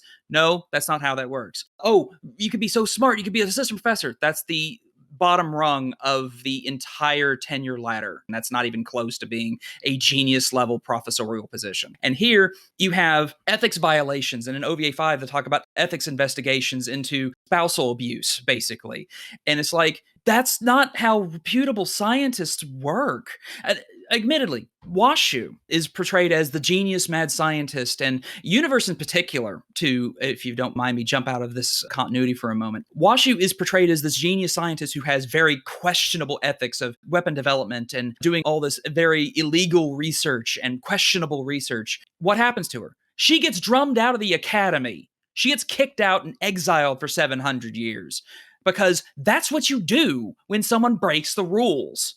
However, look at all these people who break the rules in the OVA continuity. You have Irie, who experiments on her daughter, leaves these scars, which human experimentation is something that you have to sign a lot of paperwork in order to even broach the possibility of doing it, let alone to your own child. And then you have Kione Masaki, Tenyo's mother, who abuses her husband, and on top of that, also does experiments and research on this child, Rhea being a child when she isekais from Geminar over to here. So you're doing research on a child, which is highly questionable, and you have to sign a lot of waivers and ethics things from that. And no, that's not how this works. As someone who's done professional research in the sciences, allow me to tell you how this actually works. When you actually do a research grant, you have to write a proposal telling exactly what you're going to do. Because if you don't tell exactly what you're going to do and someone finds out, they will cut your funding. And when they cut your funding, you can't actually get anything done. You can't pay your graduate students. You can't pay yourself. You can't essentially get time off from teaching classes so that you can actually spend time doing the research that you want to do. And when you do actually publish a paper, you have to actually disclose all of the finances that helped you do your research, because there needs to not be a conflict of interest so that you don't get in trouble of being biased against, say, a pharmaceutical corporation or a government or something of the sort. You have to expose all of your biases so that you don't do something illegal and that you don't do something questionable, that you're not biased, that your findings are truthful. And all of this, all of the portrayal of science in all of these OVAs makes me fucking furious as a scientist myself. This is reprehensible. These people would be drummed out of whatever university or whatever research think tank that they were in a goddamn heartbeat, minute it got out. In a minute. And don't get me wrong, there are people who are grant machines at universities who do questionable things. But you know what they do? They would end up keeping it under wraps where people don't find out. Or they pay people off and bribes. And are there corruption? Yeah, there's corruption out there. I'm not going to lie. But the minute that gets outed, they get disavowed like that. They get drummed out or squirreled away into some dark corner so that they don't become an embarrassment to the school. They do that immediately because they want to keep their universities with their prestige. This shit would not fly. And there's my suspension of disbelief. I'm sorry. This makes no sense and would be immediately thrown out. So I'm sorry. I cannot suspend my disbelief anymore. This is garbage. These are supposed to be the main characters. These are supposed to be the protagonists. And we're supposed to feel for these people. That's the most fucked up thing about Kione Masaki, is they will say that she's the most horrendous being ever, and then they'll turn around and be like, but she loved you. Oh, get out of here with that. Get out of here with that glorifying of abusive relationships horseshit. Get out. Fuck you. Get out of here. Like, no, we're not going to play that game. But apparently we're going to play that game because that's exactly what they do with everybody. They do it with Seto. They've now done it with Irie. They do it with everybody. Why are we rooting for these people? There's not a single redeemable thing about these people. Everything that they do has now turned into this, like, Jirai royal family. We just do whatever we want and everybody else can eat it. And you just think, as you're sitting there bored out of your mind after, like, these episodes that go on for 25 minutes at a time, you're like, man, I would give for a Serio to come in here and just bomb this whole place. I would love for a pirate to come out of here and just go, nah, and just nuke this whole place. Like, I don't want to root for these characters. Why would I? This is actually where I'll throw in something from a little honorable mention from GXP. I don't like GXP that much. I've watched it all, and I tolerated it. However, there's one episode that I actually voted for in Best of the Best. It was GXP episode 18, not 17, not the one where the main cast from Tenchi guest stars. No, that was garbage because it follows the same tropes as everything else. It was episode 18, and here's why. It was when Serio had to overcome hardship, where he had to actually fight to get something that he desired. He had to work hard. And the funny thing is, it's juxtaposed against Seina just hanging out with his girls. He's lazing around, he fails upward, and Serio has to fight for everything he wants. That literally describes to me what the OVA ends up becoming, is that you fail upward. You are praised for the ills that you do, for the evil that you do, for the laziness that you do, not for your hard work, because hard work is hard. And we need to actually reward just sitting around and being peaceful and get your dick sucked, apparently. Number 2, Tenchi Muyo Ryooki, OVA 5, Episode 5. Quote, I am sure you have your opinion on the matter, but please consider the matter closed. End quote. Episode 5 starts off with another time skip, and yet more exposition on how Kenshi is doing. Minaho, who is Tenchi's space aunt, who says that she looks exactly like Tenchi's mother, but looks nothing like Tenchi's mother, laments about how Kenshi is being groomed to Seto's liking. And eventually we see Kenshi going through the rigors of learning how to be mentally, physically, monetarily max level. His power level is maximum. And we get to Giga Chad Seina and Tenchi calling Seina senpai because of now having a harem of his own. And we get to the very end of the episode, which is them making the harem official. I have to say, another moment, Minaho. Man, I really don't like that Kenshi is being groomed by Seto. Well, it's not just Seto, it's literally everybody. Literally everybody agreed to do this. It's not just Seto, but, she could take the heat, that's fine. And then it gets hand-waved away like, I tried to do it, but there's just nothing I can do. And to which I will quote the name of the episode. I'm sure you have your opinion on the matter, but consider the matter closed. Remember, kids, if things aren't going your way in life, never try and change things for the better and just suffer. Again, hand-waving. Everything is hand-waved. There's such a big deal made about we can't send anything to Geminar. We can't send weapons to Geminar. We can't do this. We can't do this. When we get to Tenchi's wedding, in quotes here, Azusa says this will probably cause problems, but YOLO. What? We're literally making such a big deal about, interfering with this other world, and we're basically just like, oh, you guys are still on Earth. We'll deal with it. Well, Earth is where you live. Earth is the thing that you're dealing with right now. Why are you not taking the same approach to that? Oh, well, because you can just mind wipe people now, apparently. Okay, why? Again, why didn't we do that with Geminar? Why are we hand-waving this? Oh, well, because that would get in the way of the plot. It's just Tenchi's catalyst from his own mouth for getting married is he kept hearing about Seino-kun's wedding plans, and so now he's going to get married too. Yeah, from the previous episode, says he's jealous of Seina, as we talked about before, and when we were talking about one of the previous episodes, that the harem ending had pretty much been locked in. This one sees it through to fruition, marries all of them. Azusa's like, yeah, this may cause some issues, but well, what does it really matter? Because, they're the most powerful fuckers in the whole universe. Who's going to fight them? Who's going to really question it? Does it really matter? No, not really. Yeah, Seina Senpai, the first time I went through this episode, I had to stop and just belly laugh, because I was like, we've devolved to the point, we not only good hanked Tenchi when it comes to Kenshi, but also kind of in a similar way with Seina. Though you have an opinion on the matter, please consider the matter closed. When this episode dropped, I remember seeing someone say, I feel like Kajishima's trying to tell us something here. And, once again, yeah, he is. This is Kajishima just saying, you may have had a preference among one of the girls. You may not like the harem ending, or even if you do, doesn't matter. This is the way it is, and this is just how it's going to be. I'll be honest, by this point, I was pretty checked out of all of this, especially watching it all in a row. I don't know how you did it, Pi. I muscle man my way through it, I swear. So here are my 2 points. One, there is a big deal there in the middle where Seto, Funaho, and Masaki are like going to everyone's house, basically saying, "You making those babies, right?" They literally get up in like Kiriko and all of Seina's wives' faces, basically, "You're doing those conjugal duties, right?"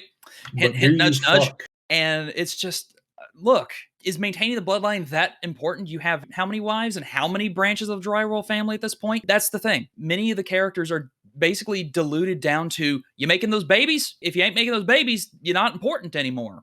Because that's what it sounds like at this point. And I'm kind of surprised that we didn't spin that around on Tenchi's characters at this point, but Seina's characters definitely. But again, they're officially married, so I guess that's the order is first the marriage and then the baby carriage or something. But what I actually want to spend a bit more time on, much like the last episode we just talked about basically this cognitive dissonance between reality and what the writing of these episodes actually depicts as being reality. So in the last one, I went off about the fact that the way they portray science in general is wrong. But other thing here is training. I trained with martial arts for several years of my life. I've since fallen off of the wagon a bit because I've been changing careers of late, as well as trying to maintain a academic career. However, here's the thing. I did train martial arts and I know what it entails.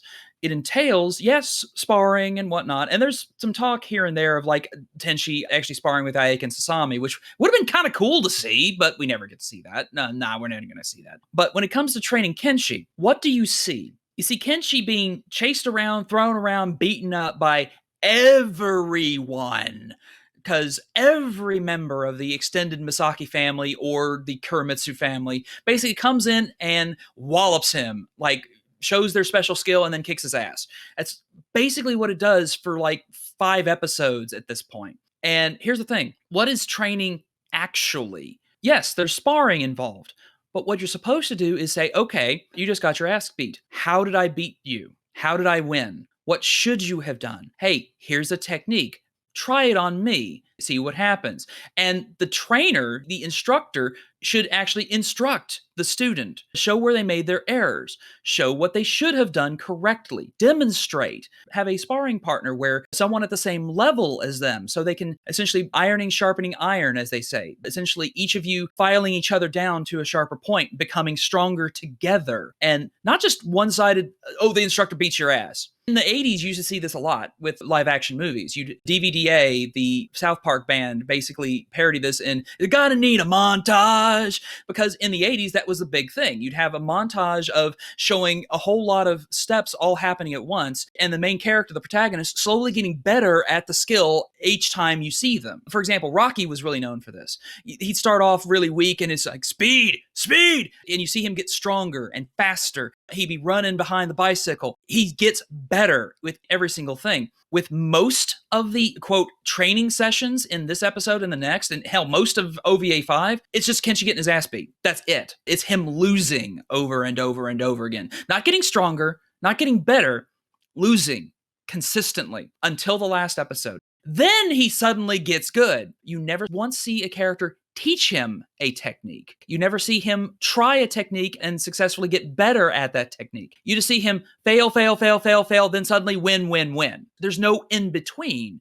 It's so binary of doesn't know how to do it, suddenly gets it. It's like the Scott Pilgrim where doesn't get it, ting, gets it. Where's the progress? If this whole thing, this whole OVA is dedicated to showing Kenshi growing up and becoming the person we know in Geminar, show the progress. Don't just show him doing a bunch of stuff and failing at it. Show him actually having a minor success here and there. Shonen shows get this. You introduce a new villain. Yes, he comes in and beats the ass of, say, Goku. Raditz showed up, beat Goku, killed Goku. What'd he do? He went to Snake Way. He went to King Kai. You see him train with King Kai. You see him chase Bubbles. You see him chase Gregory. You see him do all of this stuff. Then when he comes back, he's stronger for it. You see the progress. You see the other characters, they don't go to King Kai, they go to Kami's tower and Mr. Popo. And you see them actually train and do stuff, try their techniques, make mistakes, and get better. You don't see that here at all. This seems to want to have the shonen tropes, but not have the shonen tropes. You want to have your cake, but not actually bake the damn thing. Pi, I don't really think it matters because though you might have an opinion on the matter, it's already been decided. Oh, for fuck's sake. Please consider the matter closed. The one thing that I appreciated that they did something with Masaki and Funaho, but in service to, again, just using characters to just do something with Kenshi. And I feel like you're not making these characters better. You're just doing it at the expense of Tenchi Muyo Ryuoki.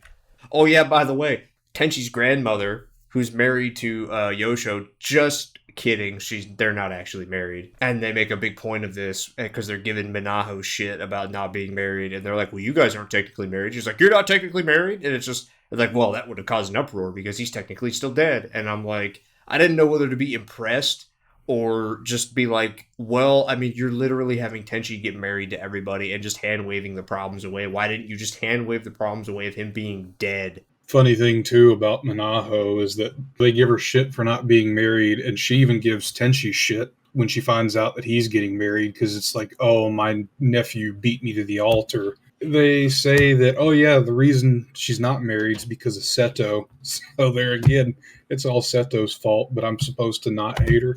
Number 1, Tenchi Muyo Ryuoki, OVA 4, Episode 1, The Day Before the Party. We're introduced to Ryuoki slipping through the floors and having this fantasy of waking up Tenchi, and that's what all of OVA 4 does in the opening, which is actually a better use of funds, I guess you'd say, than the way that OVA 5 did it, because OVA 5's opening is just hilarious. They all wake up in the morning, and that's pretty much when we go, oh, by the way, here's Minaho. Oh, by the way, Airi and Tenyo and Mihoshi's grandmother, whose name escapes me.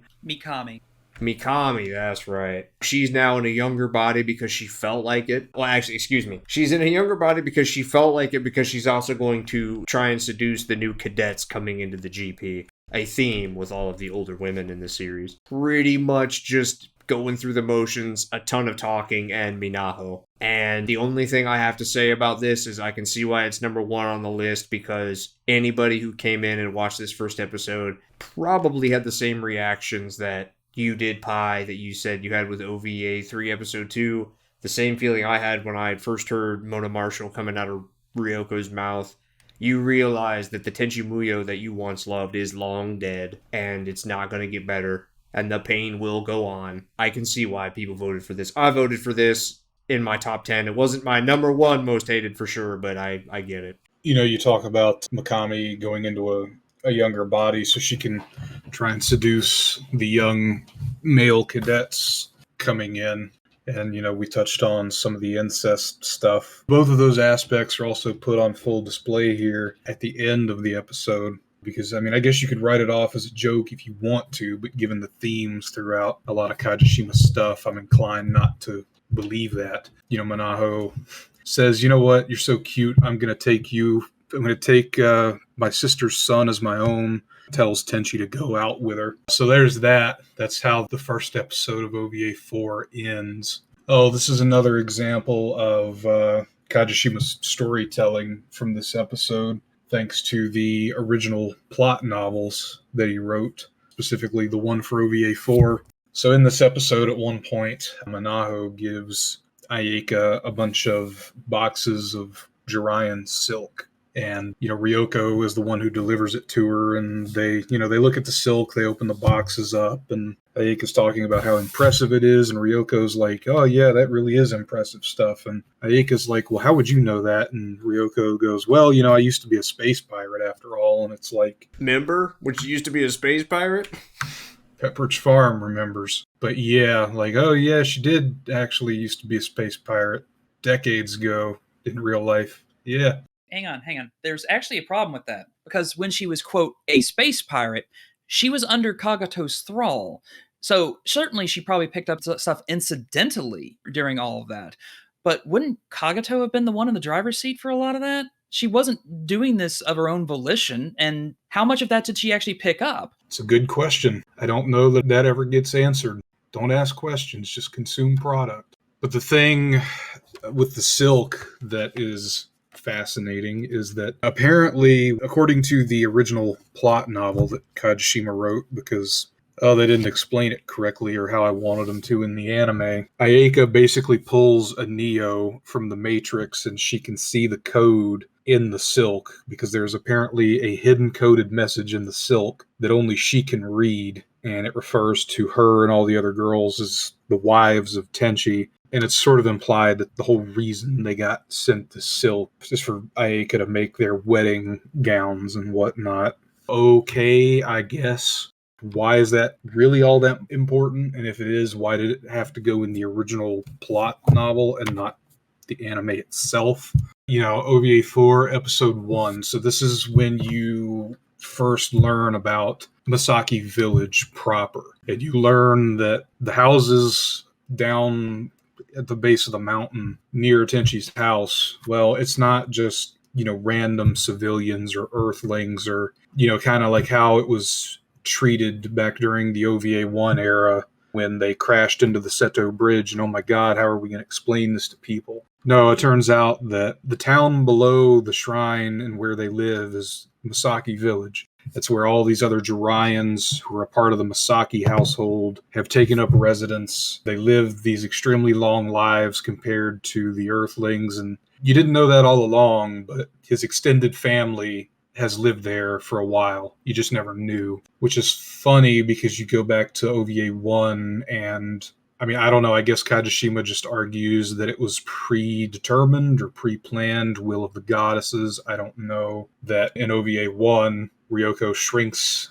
the house and they all end up crashing where they do. Just feels very contrived to me. It's like, yeah, all along your extended family's been living right not too far from the shrine. You just never knew it. You never notice that everybody in this town looks the same and has basically the same facial features, and that all of you have basically the same tone of hair, just with different styles or anything? That all of you are basically cousins? Yeah, it's bad fan fiction. She can read the silk with a code. Okay, dude. Okay, cool story. In the Crunchyroll subs, it says that these are all fine silk, and she gets the implication from looking at the silk that we're supposed to make gowns for everyone for the wedding, because if we're all to be Tenshis, then we're going to have to make public appearances. She tells us to Ryoko, it's like, if you're going to be with Tenchi as well as I'm with Tenchi, we're going to have to make public appearances once all of this is revealed, and you'll have to stand beside him. And she's like, oh, I will? So you're going to have to make one for me too? And it's like, yes, I am. And I'm like, what? Ryoko fucking destroyed Jirai, right? So, it's all forgiven. We're going to perfectly be fine with her standing next to the crown prince as his wife, as they're doing matters of state. They're not going to have to explain that at all. No, the most wanted criminal who admittedly was in the thrall of someone else, who is known for blowing the planet up, probably and hopefully, at least the implication back in the day, of killing multiple people, including possibly Sasami at the time, because again, that whole thread got dropped of Sasami wondering if she's a construct of Tsunami or not, because again, one of the princesses was possibly killed in Ryoko's attack on Jirai. We don't have to explain that, or all the emotional pain of people who were actually having their houses burned during Ryoko's assault. No, that's all fine. It's fine. It'll be fine. Well, remember, Azusa says it himself in OVA 5. This may cause some issues, but oh well. You know what else I love about that too is they make such a big deal of saying that they've annexed the Earth and shit. So Tenchi doesn't have to move or go anywhere but Earth. He's the most powerful being ever. Who's going to tell him he has to go anywhere? Who's going to tell him that he has to make appearances? Hey guys, I don't feel like making an appearance today. Well, you have to. Fuck with me. That's literally it. He's so OP at this point. Again, after OVA 3, he literally, in some of the episodes of OVA 4 and 5, blips into the atmosphere, nukes all of these ships, whether he captures them or whatnot, but he just basically can snap his fingers and everything's gone and blip back to the Earth like nothing ever happened. He does this with Kenshi several times in OVA 5. It's like, oh, there's a disturbance in the force. My people need me. Whip up there, does his thing, blip, sorry I was gone, I'm back. Why would he go anywhere but Earth if they make such a big point of saying, he doesn't have to leave the planet because he doesn't want to leave the planet? But This entire podcast has been comprised of nothing but OVA 3, 4, and 5 episodes. My personal opinion, I think OVA 3 is the worst of the 3 we've been discussing here. 5 is the next worst OVA, and then OVA 4 would be the one that's the least egregious, in my opinion. But I can see why this episode made it to number 1,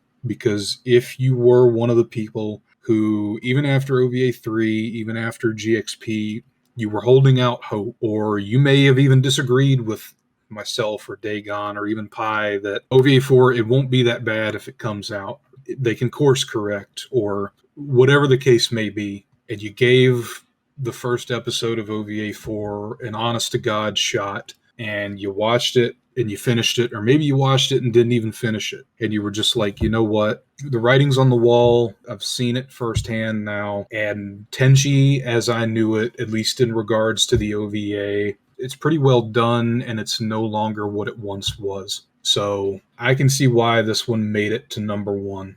Everybody who voted, you voted right. There might have been different positions in your mind about where something might have been, but I mean, ultimately, I agree. I mean, Tenchi Muyo is dead. It's being paraded around in the same vein as Weekend at Bernie's. Like, they're sticking a branch up his ass and parading him around to get people excited about whatever Paradise War, War on Geminar, whatever that stuff is. But it's Tenchi Muyo in name only. OVA 4, I think, being number 1 kind of proved that to people. There's nothing for them to course correct because this is the course right into shit mountain, and there's no coming back, at least as far as the OVA is concerned. How I would put it this way is the Tenchi Muyo OVA, when it stopped in 1995 with the end of OVA 2, it went into the wilderness. It was dormant for a long time, for about 8 years. Then in 2003, it came back out, but what came out wasn't Tenchi Muyo anymore. It's like the old Skinwalker tales. Someone gets pulled into the wilderness, and what comes back, it looks like your friend. It's not actually your friend anymore. Something inside has changed. And if you look long enough, you'll start noticing that it's waving just that little bit wrong. And you don't see it at first, but if you look at it long enough, you start seeing the fangs and the tears in the skin, and you realize you've already walked into the trap. I have spent a long time dwelling on how to think about the OVA. I mean, admittedly, I've said this before in the Best of the Best podcast and many times before. I came in with Universe. I came in with Tenchi Muyo in Love specifically. I came in with the Achika Masaki version of Tenchi's mother. That movie, to me, is still pinnacle Tenchi. And it might be nostalgia talking. It might be. I don't think it entirely is. One thing I've tried to do in this podcast specifically is focus on the story, the problems that the story has, the storytelling issues that this thing has. Admittedly, every story has its flaws. Every rose has its thorn, as they say. But when I look at Tenchi Muyo OVA 3, 4, and 5 specifically, even cracks of it in OVA 2 to some extent, although OVA 2 has a lot of saving graces, I look at these episodes and it's like, this is not what got me into Tenchi at all. It's mutated. It's come back as something else, something not what I remember. And I'll be honest, I've made my peace with that. The OVA is not what I enjoy. And I'm cool with that. I'm okay to walk away from this. As a good friend of mine in 2006 said, you need to know when to walk away. And something I've done in my life is learning when I need to walk away from something. Am I walking away from Tenchi as a whole? No. I'm sure with the fact that now Toei has actually obtained the ownership of the property, we'll probably have a reboot of the series in due time. That'll happen. The carnival comes and goes. It always comes back to you. And that's one of the small hopes that I have. However, if it doesn't come back, if it lies dormant or the OVA continues, I can say that with all clarity, I've gotten what I enjoy from Tenchi Muyo already. One thing I also want to say is when I dunk on this series, I'll speak for myself specifically, I point out its flaws because I think all pieces of media should be critiqued. All things should be. Everyone's a critic, they say. All things have their flaws, and they should be pointed out and discussed, and in a nice, logical, a proper debate, one might say, where you actually sit and argue the logic of it. However, if you enjoyed this, cool. More power to you. Enjoy what you enjoy. However, keep in mind that some of us don't enjoy it either. And just as I would like to respect that you enjoy what you enjoy, I would also ask that you respect that I enjoy what I enjoy. And if we come to it at odds and we say that I enjoy this and I enjoy that, let's leave it at that. We can debate the merits and the logic of things as well and have our arguments in that regard. But at the same time, don't attack the person. Attack the argument. Attack the story. Attack the way things are portrayed. And that's what I've hoped I've done. I feel like we're at the point now where we just kind of have to call it like it is. And I feel like Tenchi fans, at least all of you who voted on this survey, you've done that. When we put that poll out and when we told people that we were going to do podcasts based on the polls for best of the best and worst of the worst, we had people say that this podcast, specifically worst of the worst, was basically going to be the Fuck Kajishima podcast. And look, if you're a fan of his stuff for, whatever reasons that may be, what we say here might rub you the wrong way or get under your skin. But it's like Pi said, no piece of media should go without criticism, Kajishima's stuff included. But hey, if you like this stuff, more power to you. I'm not telling you you can't or you shouldn't. Now, that's not to say I can't say a good thing about Kajishima. In my opinion, at least back in the day, the man had arguably some of, if not the best, character designs around. I mean, the man knew how to make one hell of a character design for some of these characters. But I feel like throughout a large portion of Tenchi fandom history, Kajishima's always been treated with kid gloves, or he has been shielded from criticism, whereas a lot of the other creators don't. I've seen a lot of stuff in my time, in the however many years it's been since I've been a part of Tenchi fandom. I've seen people say that in the past, when Kajishima's had to work with other people, when it came to GXP, Nabashin strayed too far from Kajishima's vision. That's the reason the GXP TV show didn't pan out. Or, Hayashi or Hasegawa, they held Kajishima back. Or, they were just there to filter his ideas and keep him focused. He needs an editor. There were a lot of ridiculous things put forward to try and defend Kajishima. With OVA 3 and even 4 and 5, this is pure, unadulterated Kajishima. This is him without any impedance from anyone else. This is him doing what he wants to do, pure, raw, giving it to you the way he says he's going to give it to you, and you're just going to have to like it, take it or leave it. It is what it is. He's even, in the afterwards of the Shin Tenchi novels, made fun of people who are fans of Tenchi Muyo, made up a term called Mani Otaku, making fun of people who just enjoy Tenchi.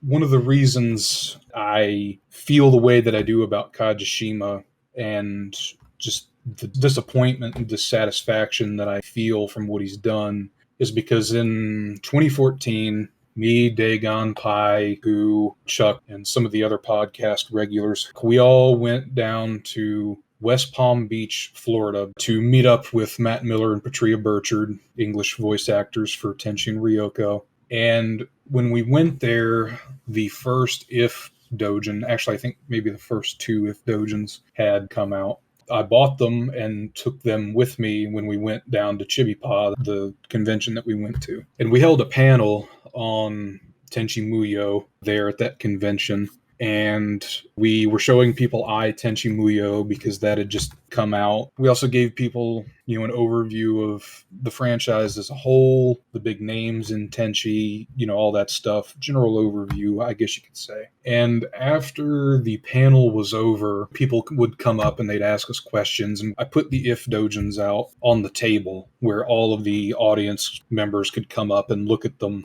after the panel was over. And there was this woman there who had her daughter with her. She was probably, 6 or 7, maybe 8, somewhere around there at the time. And she had named her daughter Ryoko because she loved Ryoko that much, and she loved Patria's betrayal of her that much from the show. And this woman walks up, daughter in tow, and she looks at the If Dojins, and then she looks at me and she asks me, why did he do this? Why did Kajishima do this?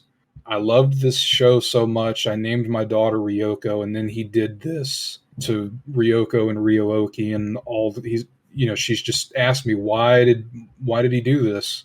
It's a really awkward spot to be in when you've got a woman holding the If Dojin in real life who named her daughter Ryoko, asking you why Kajishima would do this. Characters that she loved so much that she named her daughter after one of them.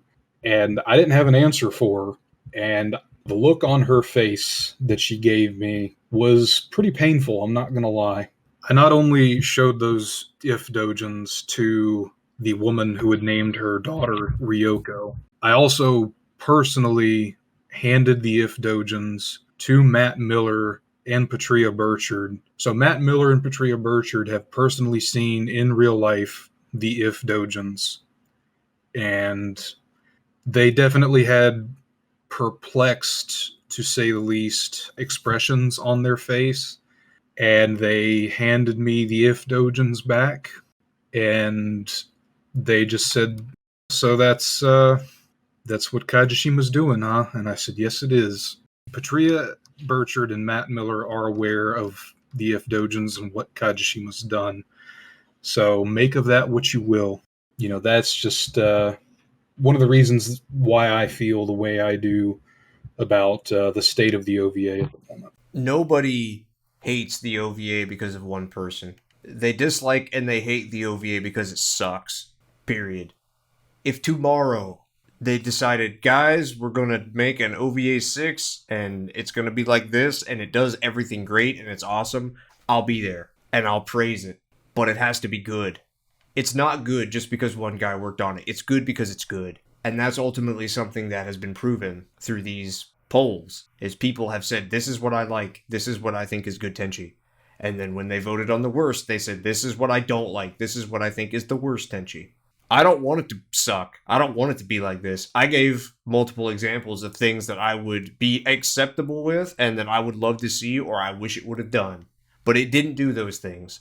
So far, for the last 20 years, there hasn't been anything worth giving a chance to. So, until that day comes, this is what it is. And this is what people think. And this is what we think. And hopefully we'll have much greater, better things to look forward to. And I think, as Pi alluded to, we will with Toei. Yeah, there's a bright future ahead for Tenchi, I'd like to think, with Toei's involvement. But again, just to add on to what I said earlier, I'm willing to meet Kajishima halfway if he's willing to meet me halfway. You heard it here, folks. All of it. The worst of the worst. You now know what they are. You let us know what they are, and we let you know what we thought of what you voted for. If you liked what you heard, subscribe to us on YouTube. Follow us on Twitter, Facebook, Tumblr, all of the places where you do your Tenchi thing, and also make sure that you follow us on Spotify, on Stitcher, all of the places that you get your podcasting fix. We are there. And until next time, stay gold.